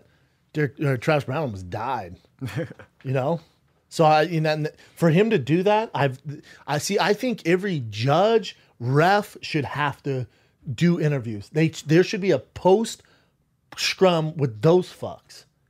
I love the refs. I don't like the judges. Freaking awesome. Why not? And it's like, hey, in the second round, when you decide to get him off the cage, what was your thinking there? How cool would it be? Big John, I'd love to see him break down. He's brilliant. Not a lot of fight was going on. I just felt like they were both resting there, so I decided to break them up. Cool. Next question. Mario, when Travis was cross-eyed and you were sitting there watching him get his head bashed into the ground, did you think about stopping the fight early? You probably been like, yeah, I made a mistake from my angle. And how much more of a relief would everyone have? How much less hate would he get? Like, hold these guys accountable. Let them speak for themselves, and it's going to go so much further with everyone. Don't put them in the dark. No, I think that'd be great. Even just for them to just give them more notoriety too. Like if they had a press conference, so that people get to know them more, get to understand them more, they can start speaking their mind. That'd be great. And why not? And have them come on right after the fights get done, before the fighters go on. So then when fighters on, the fighter can say, man, I thought this was bullshit. I got poked in the eye. Well, John said before this, the reason he didn't stop getting poked in the eye was because of this, this, and this. And the fighter go, fuck, really? Yeah, that's why he said he didn't do this. Great idea, man. And then if you saw Big John McCarthy in the Josh Koscheck fight, he was on it. He was like, Josh, close the gloves. Your hands are out. Close the gloves, brother. Close. He's the best in the business. Close the gloves. I'm not going to tell you again. Because not that he poked him in the eye, but if he was poked him in the eye, he's warned him already that his hands are open. Yeah. So John's so good. He's like, all right, here's the thing. I'm not going to wait till he pokes the guy in the eye and it affects the dynamics of the fight. I'm going to tell him he's pawing with open hands. That's your warning. You know what I'm saying? All right, let's bring in the man, the myth, the legend, Ian McCall. What's up, brother? Thanks for coming, man. Everything good? How you doing, man? Man, one of my favorite people in the MMA business. Ian McCall's in the house. What up? One of the best looking guys. You're pretty nice on the mic too, but you're also the number 3 flyweight in the world as well. Number 3. Number 3, I thought. I thought it was 6. No, is it 6 now? I don't even the deserve rankings I saw was 3. Is it 6? Either way, you're one of the top flyweights in the world, hands down. But I just haven't fought in a while, so realistically, I don't deserve any ranking at all. But if it's on sheer looks and personality, I'm in charge. I agree. Hey, DJ, back of the line based off looks and personality. No, he's actually a funny dude. He's the nicest guy in the world. Ever. Like, he's so nice. Is so nice where you're like, dude, I can't not like you. I agree. Like, after I lost my last fight, and there's a pure mental fuck up on my part, I fell apart second and third round, and against a guy like John Lineker, you can't do that. Well, I'm backstage. I'm walking back to the dressing room, and I see DJ, and he brings his wife in the bathroom and sees me, and I've been making fun of him so much at this point. He looks at me and just goes, I know you talk a lot of shit on me, but good fight, man, and like shook my hand, and I was like, fuck, damn it. Because you went to a draw with him, and then he beat you the second time by decision, right? Yeah. Which is crazy. Yeah. I mean, he's Rogan's pound for pound best. He's not my pound for pound best, but I think he's the best pound for pound because of how hard he works and because he's obviously gifted. I think just straight up God-given talent. John Jones. I agree. I think the best, but you can't compare the two when it comes to work. You really can't. It's apples and oranges. One guy's, they're completely different. They're completely different in every facet. Everything. Of life. It's like comparing a crotch rocket to a freaking Shelby. Exactly. It's tough, man. Yes. But with you, what's so interesting, and I'm sure you're freaking so sick of talking about it, but basically your last 5 fights haven't happened.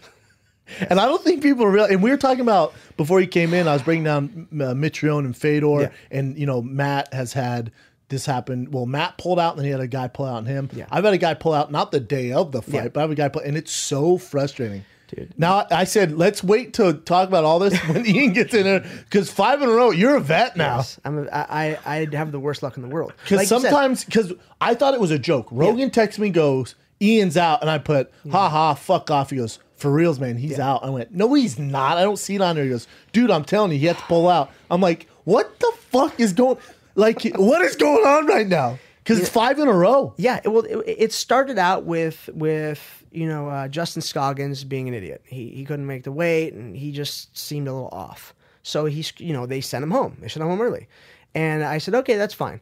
Next fight. Did you get paid that fight? I got paid. Paid my show, my win, and my Reebok money. Damn, that's awesome. So which was you know how tight that is. Yeah. Then the next fight, I get out to Cleveland, and my agent and my coach wake me up at like 1 o'clock in the morning. And I could tell they had a couple drinks in them. They went out to dinner, and I was like, "You fucking with me right now?" I'm like, "I can punch you. I'm gonna hit you if you're lying to me." What, they woke up and were like, "Yo, man, fight's off." Yeah. This is Friday night. Yeah, this was Thursday night. Okay. So then they're like, "No." I'm like, "Okay, I want pizza and beer."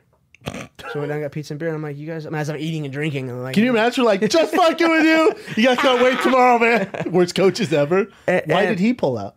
He got sick. And this is from people in UFC said that they like walked into his hotel room, and the hotel room was just covered in throw up. Damn. And he was in the hospital for that whole night. Did you get paid on that fight?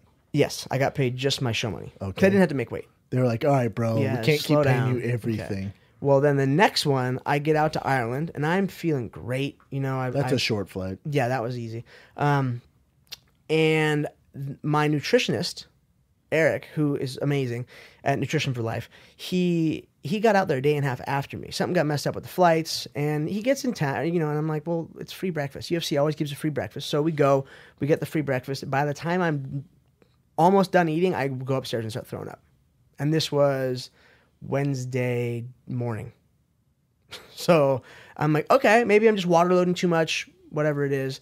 And then I just kept going upstairs throwing up all day, throwing up. Went to cut weight. I'm like, whatever, I'll make weight easier. I just fell apart. Ended up in the hospital the next day. Food poisoning? Yes, food poisoning. This was about an hour and a half before weigh-ins is when the doctors came and saw me, and they're like, no, you can't fight. Yeah, it ain't happening. So whatever happened with my system. Now, most people don't understand that for about a month to 6 weeks before that, I was in and out of the hospital with they said vasovagal syncope. So where your esophagus flexes or seizes up, and I would pass out. I'd pass out, and then I would end up, fun. which is cool when you're walking through your house, drinking water on your way to the gym, and just and wake up on the floor like, okay, I got to go to the gym, bye. And what caused that?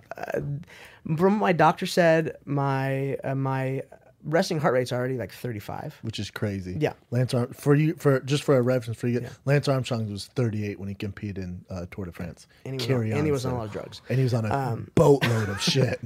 He's not. Yes. So, but your throat's closing up. So. Yeah. So exactly. So then he Point said, for Lance. You win. And I guess my resting heart rate was already so low that when it would seize up, it would actually cut off the blood. So I would have a quick pass out situation. And then the throwing up we couldn't figure out. So after I get home from Ireland, they do an endoscopy. Couldn't find anything. So then I'm like, okay, well, I can't afford you to stick a camera in my ass and whatever other stuff they want to do. So I'm like, okay. It kind of went away. What do you mean you can't afford? Financially? Financially, I wasn't going to pay thousands of dollars. Is there no? But does the UFC? I thought wouldn't the UFC insurance cover that? At this time, they didn't because it just didn't make sense. So then I go to which I get, I understand. Yeah, because you're kind of looking for something. There's nothing certain. Exactly. So I'm like, whatever. I'll go through training camp again. I feel fine. Neil has to pull out. So I'm like, whatever. I get to fight this new kid who's 12-0. Seems like a good prospect. This is the fourth one. This is the fifth one. So this is the fourth one was Neil pulling out again. Gotcha. And then the fifth fight was this kid. I get out there, and I've never had an easier weight cut in my life. I mean, everyone saw me. UFC, everyone, all the fighters saw me. I was happy cutting weight. The night before weigh-ins, I drank 5 cups of ice water and had at least a full cup of almonds. Damn. So I felt great. Now, earlier that night when I had finished my weight cut, I had gotten within 0.8. So I'm like, cool, I get to eat a little salad and I get to have some liquids. Well, I threw the salad up. And I was like, okay, maybe it was just the dressing or whatever. So I ate the almonds, everything was fine. Got up in the morning, cut the weight, extremely easy. And then went to rehydrate, and my body would not hold down anything. I drank one of the fight formulas, a water, and part of a coconut water, and then I took one little tip of a banana. And this is in front of everybody during the medical and stuff. I started throwing up. Every time I would get in public, I'd throw up. because I was just trying to eat and drink and be normal. So UFC ends up giving me 2 IV bags that day, the day, after weigh-ins, because my body wouldn't hold anything. Like, my body was not letting me hold anything. So they'll allow the commission to give you IV bags at that kind of and I already got in a little trouble situation for saying this, but it's part of the rules. It was totally legal. Jeff Nowitzki and Dr. Davidson are bedside. The Golden Snitch was there with the IV bags? Yes. And I gotta say, I call that to his face. I actually like the guy. He's fucking awesome. Yeah, I've no issues with him. I just think it's a funny name, the Golden Snitch. He is such a good dude. And he sat there by my bedside. I mean, I woke up with fucking him and Dr. Davidson sitting there talking about what are we gonna do. Dr. Davidson might be the best human on planet Earth. And they're great guys. So they gave me 2 IV bags. I woke up Friday or Saturday morning, getting ready for the fight, and I had only put on 5 pounds. I was 131. So my body had only ingested itself about a pound, maybe a pound and a half, because the 2 IV bags are 4 pounds total. What is going on here? So I'm trying to drink and eat throughout the day. I couldn't even eat dinner. And then I finally got within like 6 hours, I think. And I'm like, okay, like I need some Zofran and some more IV bags and I can fight. And they were like, no, dummy. The commission was like, ain't happening. Well, Jeff and Dr. D were like, no way. Yeah, those guys would know. You don't have anything in your system. You haven't ingested any food or nutrients in 48 hours. Yeah, so you can't go out there. And I really wanted to fight because I wanted to shut the kid up. For sure. But, it's... And plus I knew that no matter, even though the first 3 weren't my fault, the last 2 have been. So it's a build up of people hating on me and getting pissed off, and I don't really care. I mean, that shouldn't bother you. I mean, people, it's like something to jump on. Like, I want this. I want to go through an entire camp, fly down there, be sick for 3 days, barf in front of everyone, then have these guys sit at my bedside and then yank me from the fight. This is what I enjoy doing with my life. And not making money. So you didn't make money off that? They paid me my show money. But still, that's half nothing. Your gig. That's nothing. I should have made, and plus that card wasn't a good show. Again, I didn't watch it, but from what I heard, it was a bad show. It was boring. 208. Yeah. Tough card. We would have gotten good chance of getting a fight bonus. 100% that night. If I could have walked away with an extra, $50,000 on top of a winning purse, that's nice. And your purse, and obviously this is public record. I'd never ask you something like that. Your purse is where right now? 16-16. My contract's from years ago. I feel sick. Yes. The number 6 guy in the world. And you've Dominic Cruz. Yeah. Demetrius Johnson twice. Lineker. I mean, I can go through your resume. That's insane, man. I did just get an offer from Russia. I'm not saying I'll take it, but they offered me $100,000. Look at me right now. And I was like... You take that fucking Russian fight. Oh, you get your ass out there in the snow and fucking fight these little Khabibs. Exactly. You do that, Ian. I mean, it got brought up and I was like, oh, really? Oh, Russia don't fuck around. They don't. I mean, sure. And the Russians are mad at me right now because I don't like one of their agents. But besides that, I love Russians. They're fucking hilarious. Especially, they're savages. They're a crack up. They're a great They're time. so entertaining. They always travel in packs. And they cornered me in fucking New York. Really? Because I don't get along with one of their agents.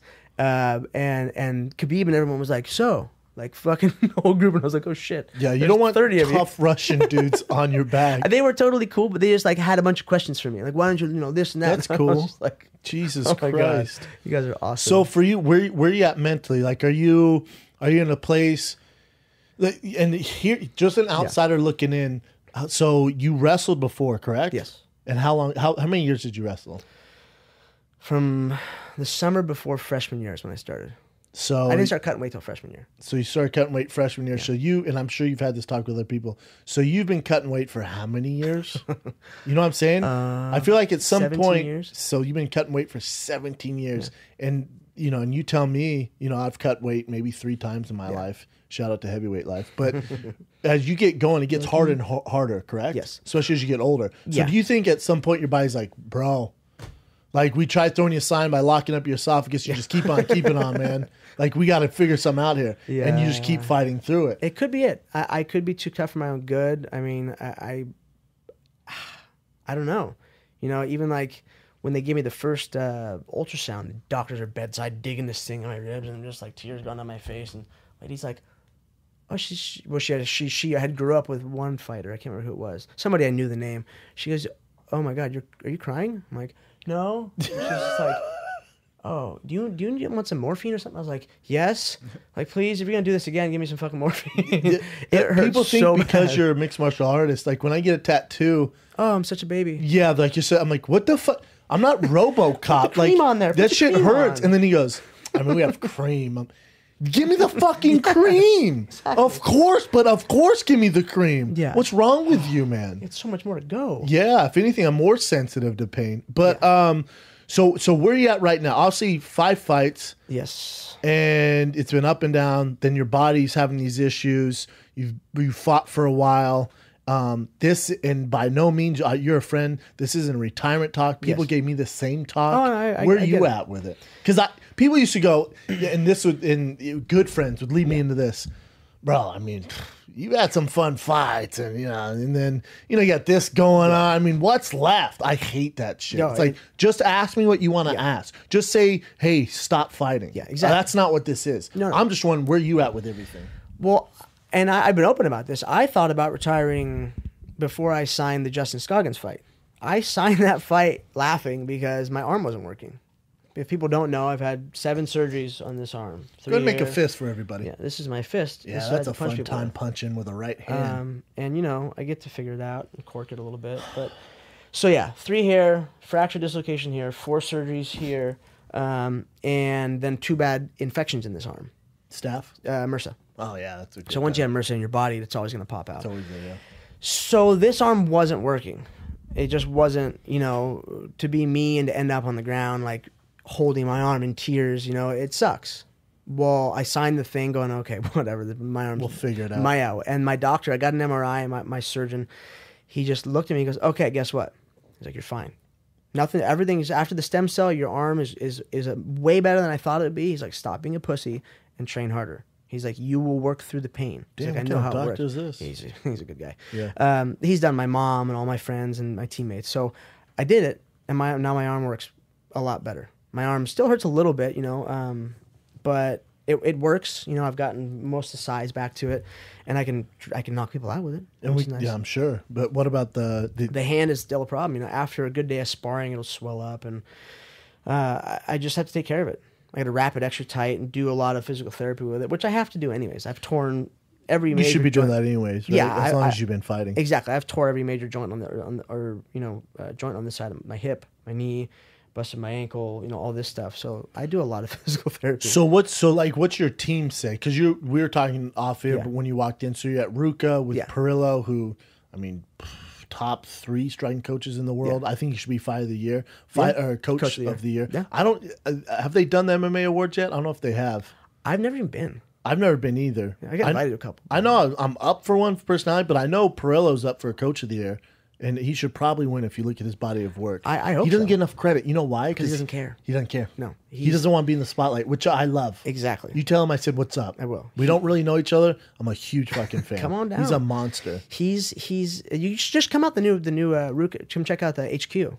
They have the whole building, and it's the place like an art studio. It's amazing. Is it only like private training there? How Yes, they do it? They run the classes? gym itself is private. They have classes for the people who work there. Oh, gotcha. But yeah, if you want to go in and work out, it's just you got to talk to Jason Yeah, or you'd be Bryce like a Krause. pro. Yeah.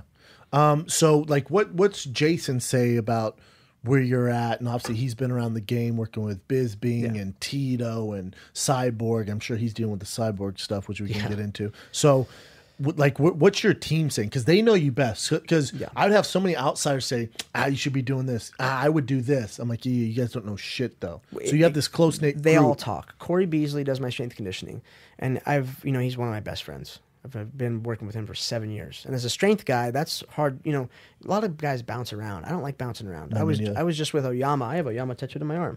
It's still like my uncle. It's like if I didn't have such a close relationship with my dad, Colin Oyama would be that man.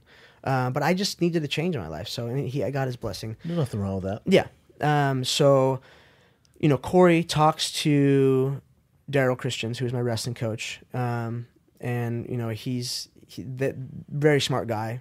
Science based. And then they talk to Jason, and and then in turn they talk to Casey Halstead at 10th Planet. So everyone works together. They don't outwork my body, so they know how to get me to a point where I'm in shape and not hurt. And this is the first camp I've ever had where I wasn't banged up. So do you have one head coach? Like, is there one guy calling the shots, saying we should focus on this? This should be the game plan. Perillo and Daryl do it. And so right now, I'm sure people are going, I mean, what's left, Ian? Probably should walk away. But what's the team saying? They're excited because that was our first camp together. You know, and we've known each other forever, but we haven't ever worked together. So we're just trying to build a new, I don't say a new me, but just a better structure for me. You know, because my body falls apart so easily, and we took a long time to build my aerobic base, and then my anaerobic base, my strength, my power, my cardio. I'm doing a lot of cardio, which I never did before. It's all pool work. Yeah. So have you ever seen the hydro bells? Yes. So I use the hydro bells 3 days a week, and it's good because I get up in the morning. At about 8, and my girlfriend, she likes to sleep in because, she has epilepsy, so she needs a rest. I get up, my daughter gets up with me. She gets to work out 3 days in the pool with me. She's 5.5. She literally That's gets, awesome. Yeah, she gets up, we hop in the pool.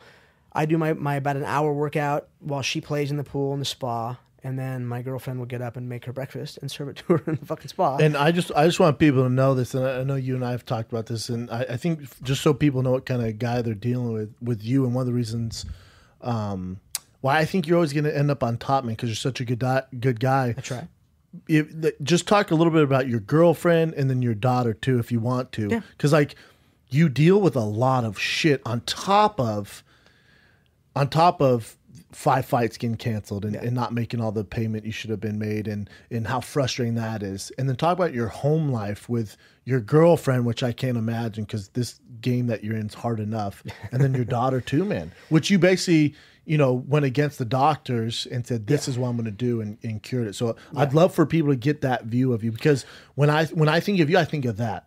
Fighting to me with you is secondary. You're a phenomenal fighter and number 6 in the world. Did you confirm that it's 6 or 3? 6 on UFC ranking. Okay, 6 in the world. Pretty fucking crazy. I was number 1. And he was number 1. Went to draw with the best of all time at flyweight. Anyways, fought Dominic Cruz a decision. But all that's great. But I was thinking that secondary. When you say they pulled out, it sucks because I want you to get paid. Yeah. As far as fighting, I don't think of that. I think of your home stuff and how crazy it is. Well, my daughter was diagnosed with juvenile rheumatoid arthritis at 2.5. And if you don't know what that is, it's an autoimmune disease like Lyme's disease, or there's a bunch of them.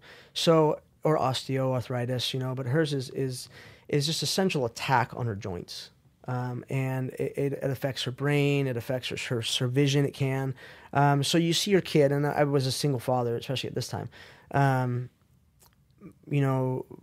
Granted, my ex-wife is amazing now. She's in my daughter's life. She's an incredible mother. But, at this point, I was doing it by myself. And seeing my kid go from literally like, hey, what's up? Like, you're a normal, like, I don't know, I'm doing a pretty good job, to all of a sudden, bang, she can't walk. She's butt scooting across the floor. Her head's all fucked up. And the doctors put her on methotrexate and the usual stuff they put people on. Methotrexate is a chemotherapy drug. Jesus. And my 2.5-year-old. Good God. So those side effects must have been fun. Yeah, it was. Her hair started to thin, but luckily I was raised by an extremely healthy family. My mom was a chef. My dad's a very health conscious kind of surfer, world traveler kind of guy. And we always had money, so we were able to have nice things, good stuff, Sure. and, high grade supplements my whole life. Yeah. And me and my family buckled down, and we're like, okay, this is how we're going to fix it. It's diet, it's exercise, it's physical therapy, and it worked. She's good. Granted, she's a 5-year-old. She knows she has arthritis. So you took her off all the doctor prescribed Yes. medication and was just like, we're going to attack this through diet, Yeah. workout regimen, and just a healthy lifestyle. An extremely healthy lifestyle. And she's good? And she's good. She got tested not too long ago, and they were like, what did you do? Besides take her off all the drugs we gave her. I'm like, I just did some stuff, And she's still ahead of the curve. She's ahead physically, mentally. We're thinking about homeschooling her because, she's such a inquisitive and an awesome child. And plus, she has horses she likes to ride, and we want to give her a very special life. Sure. We can facilitate that. So we're thinking about it. Plus schooling, I don't know. It just doesn't seem these days the structure just seems off. You have to be in the right schools, especially out here. I'm in LA. The public school in LA is not even an option unless you're in Santa Monica. Yeah. Private school. We could go private school, but which again is an option, but I don't know. Maybe we could spend the $50,000 a year, $30,000 a year, whatever it is, in a private school at my house on something else for her. Sure. You know? No, I get that. So she's all good. She's how old? 5 now? 5.5. 5.5. So that's 2.5 years ago. She's doing incredible. And the thing is she's the type of kid where she'll know. We were at Disneyland with her friends. At fucking Disneyland. And they're all eating churros. And I'm like, okay, I'll get you a churro. And I'm not the Nazi dad who's like, no, you can't have. Don't be that dad. No, that guy's. So she gets to college. Yeah, I know. Those demons come out. So I go, yeah, you can have a churro. So I buy her a churro. And then she looks over and she sees corn. And she's like, oh, corn. So she ate 2.5 things of corn. Damn, that's pretty dope. I'm like, cool. I wish I had that. She knows, like, her friend will be like, oh, let's eat this. She goes, that's gonna make me hurt tomorrow. That's cool, man. I'm like, cool, you're a smart kid. You know, and then I guess it's been a long time now. Longer than I expected. I met a woman, you know, and we just became really good friends. And, you know, we were dating, I guess, and then just like seeing each other on and off. Yeah, you know, just going nothing through, serious. Yeah, just having fun. And then we were on our way home from Vegas, and she hadn't met my family or my daughter or anything yet, and she had a seizure. In the car while you're driving? Yeah, as we were coming home. She wasn't driving though, right? No. We were in a cab. Oh, Sorry. gotcha. And she was a pro athlete her whole life. She was a professional wrestler in WWE or F. Really? She remember the Divas. She was. You're damn right, I do. Yeah, Ryan Shamrock. I'd have to look. Hey, can you bring her up, Chin? Because Eve Torres, who's Eve Gracie, good friend. Yeah. So that's how I know them. Yeah. I used to watch the Diva show on E, and yeah, she was. She was like 19. Never mad at any diva. No. She's a good woman. But so, and you know how I like women. I like pretty women. God, dog. Yeah, hell yeah, you do. So there she fell over that time, and she could have Tourette's, and I would hang out. I mean, Jesus Christ, good for you. But you know, so she had a seizure, and I was like, fuck. It was Father's Day, and I was coming home because she runs a charity for cerebral palsy. So. You guys are such better people than me. So we're coming back from feeding the poor, and she had a seizure. Yes, and it was tough because I was on the phone with my little brother who I watch. I'm like, God damn it! All right, keep going. So you know, and I just told my family, I'm like, listen, she's coming home with me. Like my you know, and at that point I was living with my dad, and me and my dad are real close, and my mom was there, my brother and his kids and uncles and shit. So they're like, but yeah, you better fucking bring her home with you. You could just drop her off at the house and be like, okay, see ya. Like, yeah, after a seizure. Yeah. So, you know, and then it just stuck. So now, you know, and it's, you know, granted her epilepsy has gotten worse over the last year or so. What makes it worse? And what brings it on? Like, I'm not familiar with it at all. Stress, food, a lack of food. What about her history in WWE? Yeah, she thinks a lot of the time she had her head. That's a rough gig. Yeah. Like, I always... And, you know, they fucking party like rock stars. They get after it, man. They hit their heads. Both ends. Nuts. Yeah. Both ends, and it's wear and tear on their body, and even for the women. I've gotten to know a lot of wrestlers lately, and they're fucking awesome. Like, aren't they great? They're amazing. I mean, don't get me wrong. I like, especially on Fighting the Kid, I'd make fun of WWE, and I loved it when I was a kid. And you know, when they say they're athletes, stuff like that. I literally just had an hour and a half conversation with Steve Austin, Stone Cold. Yeah. Might be top 5 nicest guy I've ever met in my life. We've never met in person. We've talked on the phone several times now. He will just call me and we'll talk for an hour just about random shit. He's the nicest guy ever, man. But I have a new respect for wrestlers. So back to your girl though. They're awesome. For her and dealing with this, like, what can you guys do? Is it like medication? Like, how's this work? We're trying to filter out the medication, you know, because kind of want to marry her and have a kid. So we would rather have no medication. She's in between 2 right now, which we're trying to figure out. Are they helping? No, that's why we're switching medications. But CBD oil is huge. I work with multiple CBD companies, and you know, I didn't bring them in, but if you want, I got some drinks in the car. CBD drinks, tinctures, pills, and if you can get someone, supposedly the magic number is like 200 to 300 milligrams a day, and if you have to pay for it yourself, that's fucking expensive. It's a lot of money. You know, right? Luckily I have avenues to get sponsors. Sure. For companies like Vibe or Habit, or CBD Drip. You know, they give me a lot of it, but it works. And that works on your daughter for her stuff? It works on people with any sort of autoimmune disease and epilepsy. It works.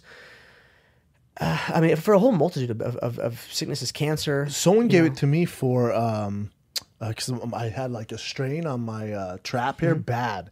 And I had a friend send me a bottle of the CBD lotion. She's saying how good it is. The lotion was amazing. I woke up the next morning, gone. Yeah. Gone. Yeah, it's and crazy. I've got, and it's not going to get you high. So people are thinking, oh, it's like weed lotion. Yeah. No. Chill out, haters. Non-psychoactive. It's not psychoactive. It's literally like the Never CBD. get my kid high. No, yeah. We're not crazy here. Yeah.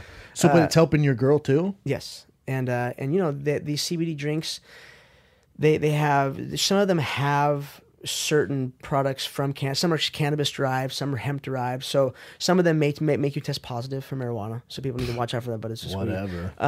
But as you know, someone who's been smoking pot my whole life, I get a lot done. Like there's a lot of stoners out there like myself that I have multiple businesses. I own a house. I have my fucking sports career. I raised a child. I did it on my own, and it's just pot. Yeah, I think there's that negative connotation with pot smokers because there's been that vibe, and again, it's up to the weed marijuana culture to try to change it, and which they're doing with science and stuff like that. But and not everything can be Cheech and Chong and Bob Marley. Yes, exactly, because that's what we grew up on. It's like, God, if you smoke, you're kind of a loser. Yeah. But now, and even I use a vapor pen at night to relax. It's tough for me to sleep. I can't turn off. Exactly. So I use a vapor pen now. I use the CBD lotion for really anything now. Yeah, exactly. And it worked. I've gotten from myself, my parents, my grandparents, kids, like the stuff works, and it's scientifically proven to work. Yeah. That's the thing. It's not like snake oil. Yeah. And you get, there is, since I've been in the industry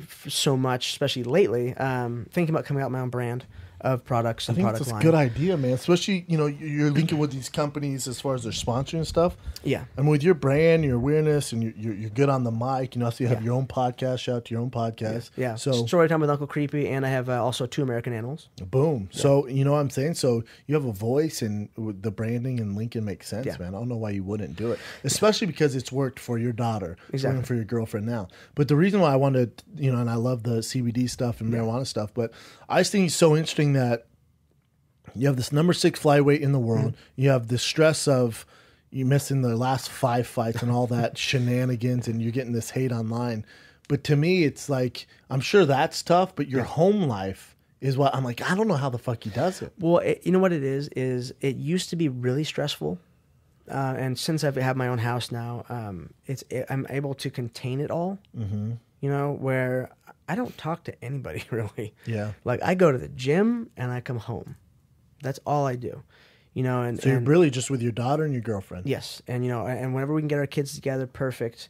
But I mean, and we hang out with other families with kids. I have a few friends that have kids. Like That's really all you can do. Yeah. And it's luckily my best friend, my godson, his family, granted their kids are little shits. Yeah. They're troublemakers. They're all these gorgeous little boys and one little girl finally. Are they on discipline though? Oh God. Can't fucks with it. They are just can't be around my trouble. kids, son. And it's my godson.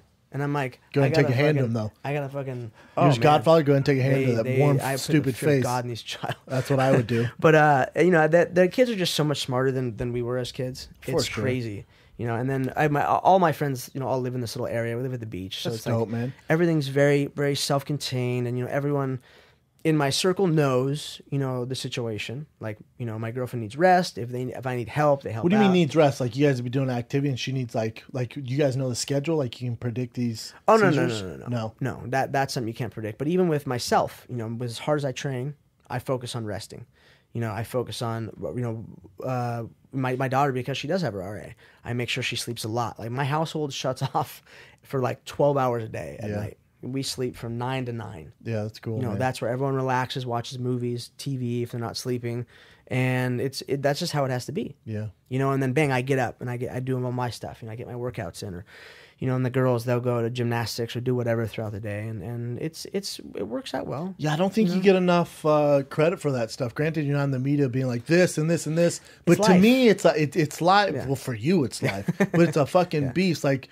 You'll see stuff on this MMA fighter did this, or this guy in an interview talked shit about this guy. And I'm like, how about Ian fucking just doing the damn thing, curing his daughter of this crazy disease through diet, rest, and CBD oil. And then you have this girlfriend who's passing out any given second. You guys are figuring that shit out. Yeah. Like, it's a lot to deal with on top of at professional MMA career. And I just wish people would highlight like Yeah, and again it's not only you, but exactly. So that's the one that was. it's not only you, but the UFC needs to do a better job. And I love the UFC, man. And they're going through this transition period with WME owning them. But you got to tell these guys stories, because I guarantee you, people who weren't aware of your story are going to reach out now and go, holy fuck, man. Yeah. Dude, I work a 9 to 5. My kid has this. Or, dude, I'm doing this. I'm going through some shit. Ian's doing all that. Well, now I'm going to shut the fuck up, grab my lunch pail, and get to work.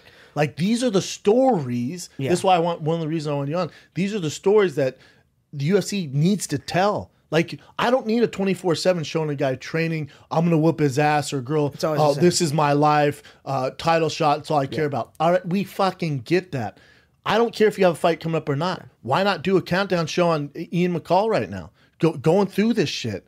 Think if you had a camera, think of this. Think if you had a camera crew following you around these 5 fights that fallen out, the emotions of you doing this, and then you going back home with your kid. And then what happens if we had shots of seeing your daughter when she was going through this, and now she's better through not doctors, not this fucking Ian decided to attack it through diet and CBD oil. What? How cool would that doc be? It was a lot more simple than you'd think. It was gluten-free, sugar-free, dairy-free. Those are the things we cut out. And just to cut those out was huge. And then you learn your inflammatory foods or anti-inflammatory foods, or your trade-off with something like a pineapple. Hey, it has a high sugar content, but it is also anti-inflammatory. Yeah. So you got to learn to play with it. And I have, like I said, I have a nutritionist on hand that I can call at any time. He's a good friend of mine. My mom was a chef. Yep. There is a chef, once a chef, I guess, always a chef. And my dad was always so healthy. And then on top of it, my girlfriend being an athlete her whole life. Yes, perfect storm. And, I don't give her enough credit, but she, to have my family, my ex-wife hug her and say, you're the greatest thing that's happened to this family. Like, that's a big deal. Because she like I said, she when she was wrestling, she was dating Ken Shamrock. She's been around this sport for her whole life, for as long as I have. And I remember seeing her at events when I was like 15. Damn. And 17 years later, gotcha, bitch. What's up, girl? Now, what up? What's up, bitch? I remember seeing her. I didn't call her bitch. Sorry, that's why I call her bitch all the time. I just get in that hood mood. Sorry, man. What's up, ho? Sorry, man. I apologize. What's her name? Alicia. What's up, Alicia? I'm sorry. But it was. I remember seeing her. I was going through a photo album, and I was super baked on Joe's show. I just didn't really explain this properly. And I'm like, oh my God, you were at these fights. She goes, yeah. She goes, I put on those fights at the Lions Den. And I was watching my 2 friends fight. Oh, damn, that's crazy. And I was like, I remember looking in the crowd and going, damn, she's hot. Oh, I'm not even a fan of Ken Shamrock. But I'm like, one day I'm going to be like Ken Shamrock and I'm going to fuck chicks like that. Yeah, right? That's the goal. You're like, well, there's the beast. Gotcha. 10 years later. Bitch. Yeah, I used to jack off the Sable. I think that's Brock Lesnar's girl now. Yes. She was a beast. She was so hot. She's older than your girl. Yes. She's still a dime beast. Some like even my girlfriend's good friend Tori Wilson. She's been on my show. I see her. She's still fucking smoking. Dude, those divas, so hot. Word. So hot. I look at Tori. You guys may have babies. You're over 40. I'm like, Jesus. I know. That's what I'm saying. You make a little miracle, baby. I gotta knock her up. Hell yeah.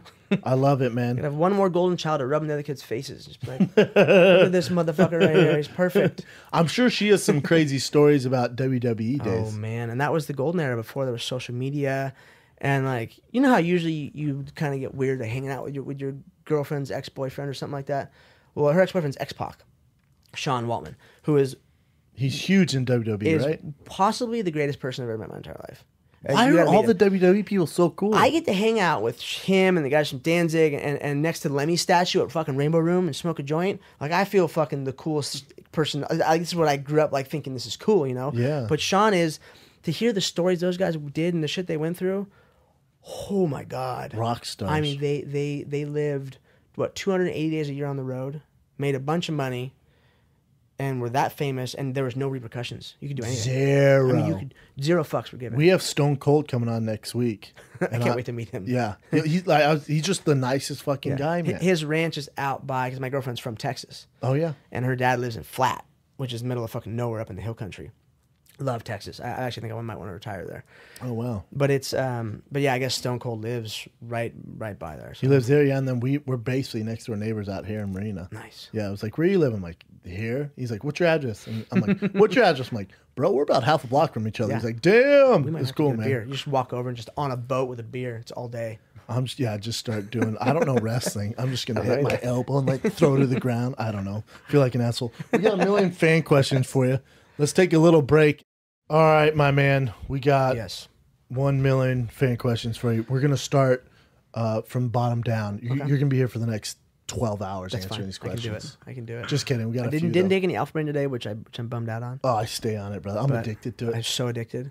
I literally was driving out there and I was like, I was looking at my thing and I was like, fuck. I know. Aubrey even sent me a text. So stupid today. He goes, I think you demand more Alpha Brain than you when we have. I'm like, oh, whatever, man. Keep it coming, bro. Oh, yeah. You want these shows? Like I found out Dude, how much more allotted shit I get from on it compared to the average athlete, and I was like, oh, he's like, he's like, dude, you've been fucking with the company for like years. Yeah, it's like you get fucking triple what people get. Yeah. Like, I didn't know that. Yeah, thanks. Yeah. All right, what do you got, Chin? Yes. All right, so Farrell Strong is asking if ratings and money was a non-factor. Would you guys rather see Conor fight Floyd or Khabib next? Where are you at with that, with the whole Conor Floyd stuff? I'm saying it's starting to get a little old because it's everywhere. Yeah. But where you at with that? Is whatever happens with Conor, it always gets old because he is everywhere. They market the fuck out of the guy. He's the only star, brother. That's what I'm saying. I'm not hating on it. I'm just saying it does get old. I mean, when I was in Ireland, the one thing people complained about was Conor. Wow. Which is weird, and I'm talking about actual Irish people. What do you mean? They're like he's fucking obnoxious, and I'm like, well, because he's in their face 24/7. Exactly, and that they see so much of him, and it wasn't every person out there, but there was a handful of people that said that. But you got to think. I get it. He's everywhere, but I think that UFC has to make that fight. They borrowed what, $2 billion? $4 billion. I think they actually borrowed $2 of it, right? They say they have $2 billion, but the nuts $4 billion. So they have to get a return on that. What's the fastest way to get a return on that is to have Conor fight Floyd. Correct. I mean, you'll make $500 million as a company. I mean, that's insane. So, especially with the marketing machine that UFC has already, and the marketing machine that Floyd is himself, and that Conor has become, they'll make so much money. Speaking some truth. And how do you see that fight going down? Oh, Floyd will pick him apart. Yeah. Conor probably won't even touch him. See, I disagree with that. I mean, he could. Don't get me wrong, he could, but Floyd that's the thing. So it's just like everyone kind of assuming like we have no idea what to expect. Yeah. The only reason I say it is because I don't think it's gonna be like your traditional boxing match. I think I think Conor's gonna be in this weird stance that he's never seen. He's gonna be switching southpaw to traditional. Exactly. The distance can be weird. So that's the only reason why I think he's gonna land certain stuff. I don't think Conor wins. I think he loses, but by decision. I could see that. Conor's tough enough. And he hangs in there, and that's a win for us. Exactly. When I say us, huge UFC, win, huge win for us, and for MMA as a sport. And I don't think that I think he's going to get fucking destroyed. Yeah. But I think he'll just get cleanly picked apart, and it could be a decision. Maybe he could get finished. You never know. Now, if it was a bigger guy, like if it was like a. If it was like a Canelo Alvarez who's in his prime, who hits like a Mack fucking truck, who will walk you down and crush you, Gennady Golovkin, then he doesn't get out of the first round. No. But Floyd, he is pound for pound greatest of all time. Great defense. But he's a counter fighter. And he's not a knockout. He's a showman. He's gonna make this fight. He's not gonna have people pay $100 pay per view, which I bet it is $100 pay per view, and then just murk this dude in one round. Which what'll probably happen perfect storm. Yeah, he'll let Conor fling shots at him for 12 rounds. Just like he'll just sit back and slip out of the way and catch him, slip out of the way, catch him, slip out of the way, catch him. He might get hit with one or two, but I think, you ready for this? Can you imagine if Conor knocked him out? That would be so funny. If you're sick of him now. Oh God, that would be so fucking hilarious. I'm gonna get a face tattoo of just Conor. just Conor right here. And it says greatest of all time, and just ruin my career just for the fuck of it. How crazy! I mean, it's not crazy. He hits that hard. He could do it. It'd be so weird. The world would just be like, boxing would just be like, God damn it. Boxing would just go away. Yes, Floyd would just be screwed. All right, what else you got, Jen? So did Ian say that you'd rather watch as a fan? I'm sorry. The question was, as a purist. I love the Khabib fight. Obviously, you see the holes in with him getting hit by someone like Anthony Johnson, Michael Johnson. But as a purist, I love that fight. But to see him fight Floyd, yeah, me too. I'd like to see him fight Floyd. I really want to see that. It'll be interesting. Who do you think wins out of Khabib Tony Ferguson next weekend? Man, being that I'm with 10th Planet, I should say Ferguson. But Khabib is a motherfucker. he's so good at everything. Now, the only problem is that Tony will hit him. Does Tony hit hard enough to drop him or rock him? I don't know. And off of that, so let's say Tony can hit him while Tony still gets taken down. Tony catches everybody in the transitions with those long-ass fucking scissor-like arms of his. Bang, bang, His bang. darce is nasty. His guard is nasty. Yeah. The other thing is people forget Tony's an extensive wrestling background. Yes. Like he can wrestle. Yeah. But in his jiu-jitsu is really wrestling. good. So I don't know, man. That's such a tough fight I'm to gonna call. get so into it next week. I'm getting so into it because I have my first live show all about the breakdown too next week. Nice. So I'm talking to coaches. I'm doing everything. I have some gems for you. Beautiful. Yeah, that's a fight that I. Oh man, The fight to make happen. Like that's the fight, man. Yeah. That's the best fight on the card. it's gonna be a fucking fight too. You're gonna be see a two war. dudes throw down. It's gonna be war. That's why when I referred to it, I told you the Khabib Ferguson card. I didn't say that the Woodley. Yeah. Thompson. No, it's not the Woodley That's the Thompson. first thing that popped in my head. Yeah, Khabib Ferguson. And What that- else you got, Jen? Okay, so Sour Blue Feet is asking, hey, Sour Ian, Blue Feet? Sour Blue Feet. Do you hate followers? Okay, go. Ian, can you clarify your comments in the new documentary, The Hurt Business, regarding the place of women in MMA? I didn't see that. I haven't seen the documentary. They wanted to promote on the show. I'm just not. And the guy reached out to me a million times. Yes. We have so many people reach out to be on the Fire and Kid or on this show. I just don't know them. I wasn't part of the documentary. If you want me part of it, if I was in the doc, see it. you could have fucking been on the show. But hey, man. I look like an asshole in it because I say that women shouldn't be fighting. Okay, I don't like that women fight. That's all it is. I am a dad of a little girl, but with that said, That's also fear that you I don't help- see. You don't have to validate. I'm gonna stop you Yeah. there before you validate that. Yeah. That's fear. You know why? I feel, and I took a little bit of heat too, because for me, the way I grew up, women don't fight. Exactly. Tacky. Women are Gross. women. So, and it's the same thing. And this is follow me here. Yeah. Like when Bruce Jenner was Caitlyn. Fuck, bro. I grew up with Bruce Jenner, this Olympian. Give me a little bit to warm up because the way I was raised, I was used to fucking Bruce Jenner in short shorts, Being the man. being a dude with his balls hanging out the front. And now he's a woman. I get that. It's going to take a little bit for me to warm up. Same with women fighting. When I see a beautiful woman like Paige, Rhonda, Misha get punched in the face, my initial reaction is to defend them. Yeah. Be like, oh my God, why would you do that? Exactly. Don't do that. It's not that they don't deserve the right to fight. It's whatever they want. for me, the way I was raised, it's not normal for me to see Exactly. women get punched in the face. Yes. And with that said, though, I also the fuck back in the kitchen. Yeah, I also help. With that said, we get back in the kitchen. fold my Yes. motherfucking laundry. Yes. No, I'm just kidding. You just turned into this complete. With that said, you belong in the kitchen or in I the fucking trained bedroom, Carla bitch. Esparza. Yes. That was like my little sister. Okay, so again, I should be okay with fighting. I still don't want her fighting. You know, like I helped build that. You're protective. You have a daughter. And then also, I train alongside fucking Cyborg. And I'm fucking frightened of her. I was gonna say you watch her shit. peas and motherfucking She will use. whoop my ass, bro. And you see her, and just watching her work in the fucking in the gym is insane. She works harder than fucking just about anybody I know. No one's gonna beat her. No, and then I see this, and nothing against Holly or Jermaine. Oh, they have no but chance. You're Fucksville. I mean, The winner of that wow. fight, there's no winner. No. Like, because the reward is Cyborg. Yeah, here, bitch, hold this. Yeah. And Dranamy was like, oh my God, world champion. Like, yeah, how do you feel about Yeah. fighting Cyborg? She's like, ooh, my fucking hand hurts. My life now." hurts real bad right now. Yeah. So I mean, Cyborg's just a different animal, man. She is. But that hurt, back to the hurt. Yes, back to the business. documentary. I just want to clarify that I just am I fucking probably said it in a lot worse words because I don't know, I just didn't care back then. How long ago was that shot? 5 years ago, I think. Yeah, what can you do? Yeah, and you know I've grown up a lot since then. So yes, I might have looked like an asshole, and I'm sorry. But It's not that you don't think women don't deserve the right to compete at the same level as men, but for you, and I'm the same way, there's a little bit of me, like when I watch it with one eye, like, oh my God, don't. And like when I also- see Paige fight, she's so beautiful. Yeah, I'm like, so cute. no, don't. There has to be a better way for you to make money. Exactly. And I also back then, women's MMA was shitty.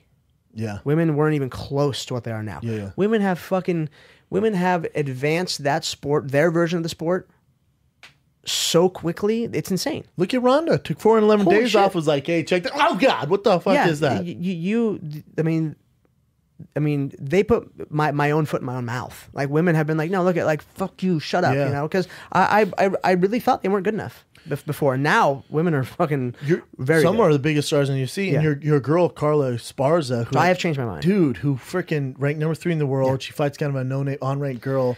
Rough night. Yeah, Judges, rough judging. I wasn't a part of this camp, and not to say it would have gone any different, because I left Colin before the last camp, and so I don't know, I'm not. It's just a huge. It's a tough one for her because she came out and was like, "Yeah, I got to sell my Harley because I can't make any money." Exactly. And then she finally gets the fight. I'm like, "Dope!" She fights a fight. Not a top ranked girl either. Yeah. Like, all right, she just needs to fight for mate, and then Exactly. you lose. Like, God damn it! You just feel for her. I know, and especially when I left, like that hurts. Yeah, you can kind of blame you, I guess. Yeah. If we're gonna point a finger, We're gonna point a finger, point at me. Yeah. I fuck like that was. I mean, it was a team captain. Pretty That basic. sucks, I was man. the older brother, Yeah. the oldest child. Mm-hmm. Especially when Jiva Santana was who was our jiu-jitsu coach forever, and Colin split up. I was like the oldest kid in a divorce. Yeah, And then yeah, for sure. Reach out. To so her. I do. I need to Just need go to ahead and talk shoot to her a text after the show. What else you got, Chen? Benordi is asking, do either of you think it's possible that the Conor Floyd fight can happen without the UFC using the Ali Act? I don't know enough about the Ali Act. But I don't do you know. guys know? I'm not a lawyer. It's basically what Muhammad Ali did, where the Ali Act, and I don't know the exact details. I'll get them for you guys, but it basically defends the fighter. Like, so they'd only do one fight deals, and the promoter couldn't also be the manager. Does that make Yes. sense? So like Dana White's the promoter, but he's also the owner of the league. Yeah. So it's in their best interest to make Conor do this certain fight. So by the Ali Act, it's too much of the best interest in the organization and not of the fighter. Does that make sense? Kinda, yeah. So he can say, yeah, under the Ali Act, you can't promote the fight, manage me, and have me under contract because this is a different sport. There's a lot there's so many more details go into it, and that's such Yeah. a rough overview. But in general, the Ali Act's gonna be tough with the UFC's lawyers. Like I said, his best chance to make this fight happen is get Dana White on board, which he will be on board. The only reason why this fight won't happen is because of Floyd Mayweather getting cold feet. Yeah. There's so much money involved. Yes. That For Dana and Conor, it makes all the sense in the world. For Yeah. Floyd, the only reason it makes sense to keep dangling that carrot is to stay in the public eye right now you retire. Exactly. What else you got, Jen? Sweet. So one more about Floyd. I'm going to bite this mic in half. I got 3 more about Floyd. Okay. I'm just kidding. Long live KR2. Uncle Creepy, have you ever had a fight like Brendan Schaub versus Gonzaga where you hit a zone and you had an elevated fight experience when you're in the zone in a fight entirely? Oh, because they're referring to, because they're asking, maybe I did on Rogan, maybe on here, I was talking about how, it was almost an outer body experience. Yeah. Like it was almost like, in Spider-Man, when he realizes he has powers and that guy punches and he can see it. you go watch it go by. woof, when he picks Oh, on yeah. Biff or whatever in the school. I just saw they call it being in the Yeah. zone, the white zone. Yes, exactly. So have you had those? I feel like a guy ranked number Multiple 6 in the times. world. Yeah, I was going to say multiple Yeah, times. the last time that happened was Brad Pickett, which is 2 fights ago. And I had one hand, and I hit him with a bad hand. But this whole thing was so swollen. I got out to Ireland, and UFC had to drain it twice. Brad Pickett Island's a tough customer. Yeah, and I hit him with everything I had. And granted, I had just the one hand, so I moved a lot. I was trying to stay out of the way and not get hit and just tag him and move. Because, you only have one hand and you have to think a little differently. But man, I would see him, and granted, I attribute it to a hand-eye coordination coach I was using, which I think is amazing. Everyone should try it. But I would see his body flex in a certain way, and I knew what was coming. I'd see him flex here because I knew this was coming over. I knew he'd dip here to throw this or throw it over, and I could read his whole body. Interesting. And I would just kind of be on the outside, and I'd see him move, and bang! And right as I'd see, it was even like I wasn't even. My body was reacting faster than my brain. Yes. I'd step out and I'd see his body move, and by the time I thought punch, I was already punching and moved out, angled out to hit him again. And everything I was doing was cutting angles on him. So I'd body kick, step out, and jump in this way, and turn out and hit him again. So it That was a for sure zone. Brad Pickett actually came up to me after, who was one of the nicest guys in the game. He goes, man, did I even hit you? He goes, I didn't even think I fucking Did you go? hit you I don't once." think so. So, but I that's why I posted one picture, because he made me bite my tongue real super bad. Really? But I had one picture where he's landing like a perfect uppercut, and my hair's all fucked up, and my face is like this. Dude, people forget he beat DJ, Demetrius Johnson. Yeah. He hit really hard. Yeah, he's a nightmare. Yeah. Yeah. I got to say the hardest hit was definitely John Lineker, but that was... God, man, that guy hits fucking hard. Yeah, the one I remember was in the very last... But the third round he hit me in, and my whole body was like, wow. Yeah, he just hits like a freaking... Like, Jesus Christ. like Derek Lewis of the small guys. Yeah. He's just a monster. What else you got, Jen? Mr. Coffee Duh. Uncle Creepy, was it uncomfortable on the Rogan podcast recently when Eddie approached you about the possible retirement and life after fighting? How did it make you feel? I didn't see that. I haven't seen the companion. I didn't see it. I don't know what happened. I don't even know if that's a legit question. Oh, I was super baked, and Eddie kind of called me out on retiring. How did he do it? In that Eddie fashion way? Yeah, and it was like... He's like, you ever seen Pizzagate? Yeah, No. exactly. Yeah? There's a whole Yeah. thing around it. He he just asked me questions about it, and I get it. I've thought about retiring myself. I'm not going to be like, no, I never think about it, because of course I have, especially after this 5th fight falling through. Well, don't you think, and I'm just playing devil's advocate here, but don't you think if you're thinking about it and they give you a guy, some young killer who's all in, and you're doing podcasts, you got this going on, you're trying to get this, hopefully the CBD company going, you're doing all this other stuff, and you're fighting some guy who's both feet in, aren't you a little worried? Like, is it time to get out? Well, see, but that's the thing, is I've always, when I train. Like, my training is always hard. I always get in really good shape. I'm always on point. I'm always beating everybody up in the gym. For sure. So it's like, once I start to slip, then yes. You're saying once like the skill, once your skill set starts, reaction time and everything. Or if something else breaks, I have to have another surgery. I've promised my family I would retire. Maybe my podcast takes off. I hope it does. Then I'll fucking make some money and retire. Yeah. It's not like I just need something to do. I got a really easy life. My life's good. Well, it's very mellow. It's very easy. I have a few other things that I do for money. So it's like, businesses and stuff and internet. So, and I'm comfortable, but you like to compete. I like to compete. You like to train. I love it. It's all all I've ever done. Yeah. I never had a real job. I had a real job once when I was in rehab for the second time. For rehab for what? For drugs. What kind of drugs? I was pills and shit. Yeah. I was trying to get out of going to jail or prison for a while, so I went into rehab, and it was actually a good thing for me.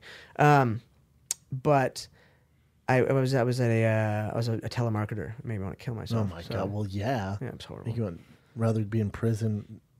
Yeah, it was horrible. And for 6 months too. Oh my god! But I got through it perfectly. Did my 6 months in rehab and got out. And Jesus Christ! That was a long time ago. But it's so that Eddie thing is just whatever. Eddie's whatever. People ask me that shit all the time, and I am losing the amount of time. Think of these 5 fights that fell through. I could have fought 5 times. Yeah, I could have had 5 fights. more fights in my Correct. career. I could be. If you won all 5 of those fights, you're probably fighting for a title. Oh yeah, I think if I win 2 to 3, probably 3. I'd probably 3. Which I think 3 is deservingly. If I knock out 3 good guys, 100%, ranked 6 in the world. Yeah, then we're good. But I'm not like, oh, I deserve it now. I'm like, no, there's other people. I mean, at that division though, there's not a ton of personalities, not a ton of names. You're number 6. I think if you had 2 like finishes, we got an argument. Exactly. Me and Rogan be crying for a title shot. Make some waves. Make some waves. Make some Connor money. Yeah. God, I can feel Let's this not get ridiculous. What else you got, Chin?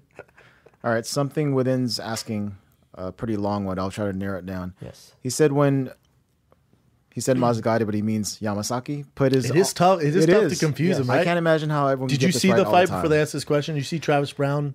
Oh yeah. Lewis? Okay. Oh yeah. So when he puts his hand down on the solar plexus chest area after they're knocked out and they're unconscious, they're asking you guys if you ever experienced this. Like, is it a weird thing? Is there a reason for it? And is it some weird fantasy thing that they're trying to fulfill? Is what he's saying. Like, why would they always put their hand right on someone's chest when someone's unconscious? They usually rub your chest to wake you up. Yeah, So it's just to wake first you up thing, then, yeah. right? It's not like I think it's just a natural reaction, just like, hey man, like you don't want to touch their head. What are you gonna do? Fucking rub their face? Like, hey man, No, you all right? in Africa they jerk you off. I saw that. If you haven't seen and that, they it pour worked. fucking like milk on them or something, and water. And Where they're did we? jerking the dude off. Where did I see that? I don't know. I've seen it a couple times. Yeah, why have I seen that? They do though. Yeah. Like the guy gets knocked out and then his friend reaches and he's It's all just beating. and it. then there's like milk and then he's all yeah, he I'm wakes like, up ready to damn. fight again. I think it's some sort like of rearing to Yeah. go with It's a rock hard just- boner. It is yeah, interesting. just though. clubbing each other to death. You know, Dude, I don't What is that the one African thing where they tie each other's hands together and club each other, or is it a different one? I don't know. I know what you're talking about where there's Yeah. milk and they jack the guy who got Yeah. knocked off. Back to the jacking off in the milk part.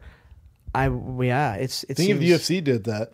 they just had Brittany run in there and That'd be sick. Everyone just trying to get knocked out. I'm just like, oh my god, that jab fucked me up. Oh, hurts. Put your mouth on it, girl. it hurts. This one's bad. Put your mouth on it.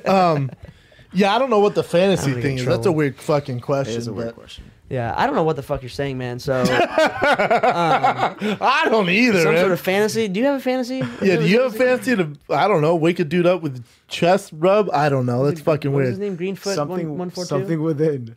What else? Which just You sounds got any already more, funny. Chin, or is that the last one? That's the last one. That guy's Man, awesome. we're ending on that crazy shit. That's all good. All right. Well, you know, it could be.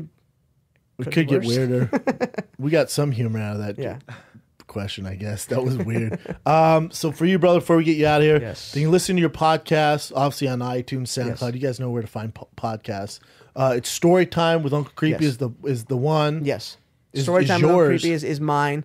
You know, we just get we're talking story. People come on, they tell in-depth stories about, you know, whether it's people going. My one buddy Eric Ade, who you should have on your show, it's a fucking insane, crazy story. He's a stuntman now, but he ended up in a Pakistani prison for a year and a half. Jesus 3 years, Christ. was it? I think Sounds 3 years. amazing. He got himself out. He became a lawyer always over there and got himself out. And it's a gnarly story. You should be writing a book soon. So I want to get him on your show and Joe's show because it's the most incredible story over here. Done.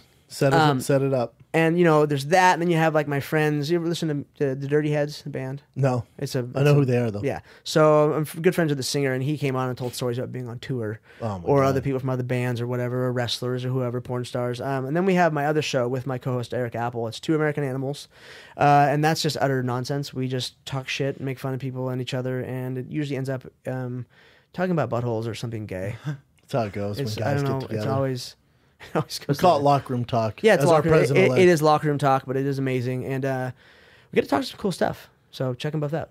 And so it's Story Time with Uncle Creepy, Yes. right? And then at Two American Animals, the number 2, and it's on all social media. Boom. Well, thanks for coming on, brother. You're Huge. one of my favorites, man. Thank you Appreciate for it. having me, of course.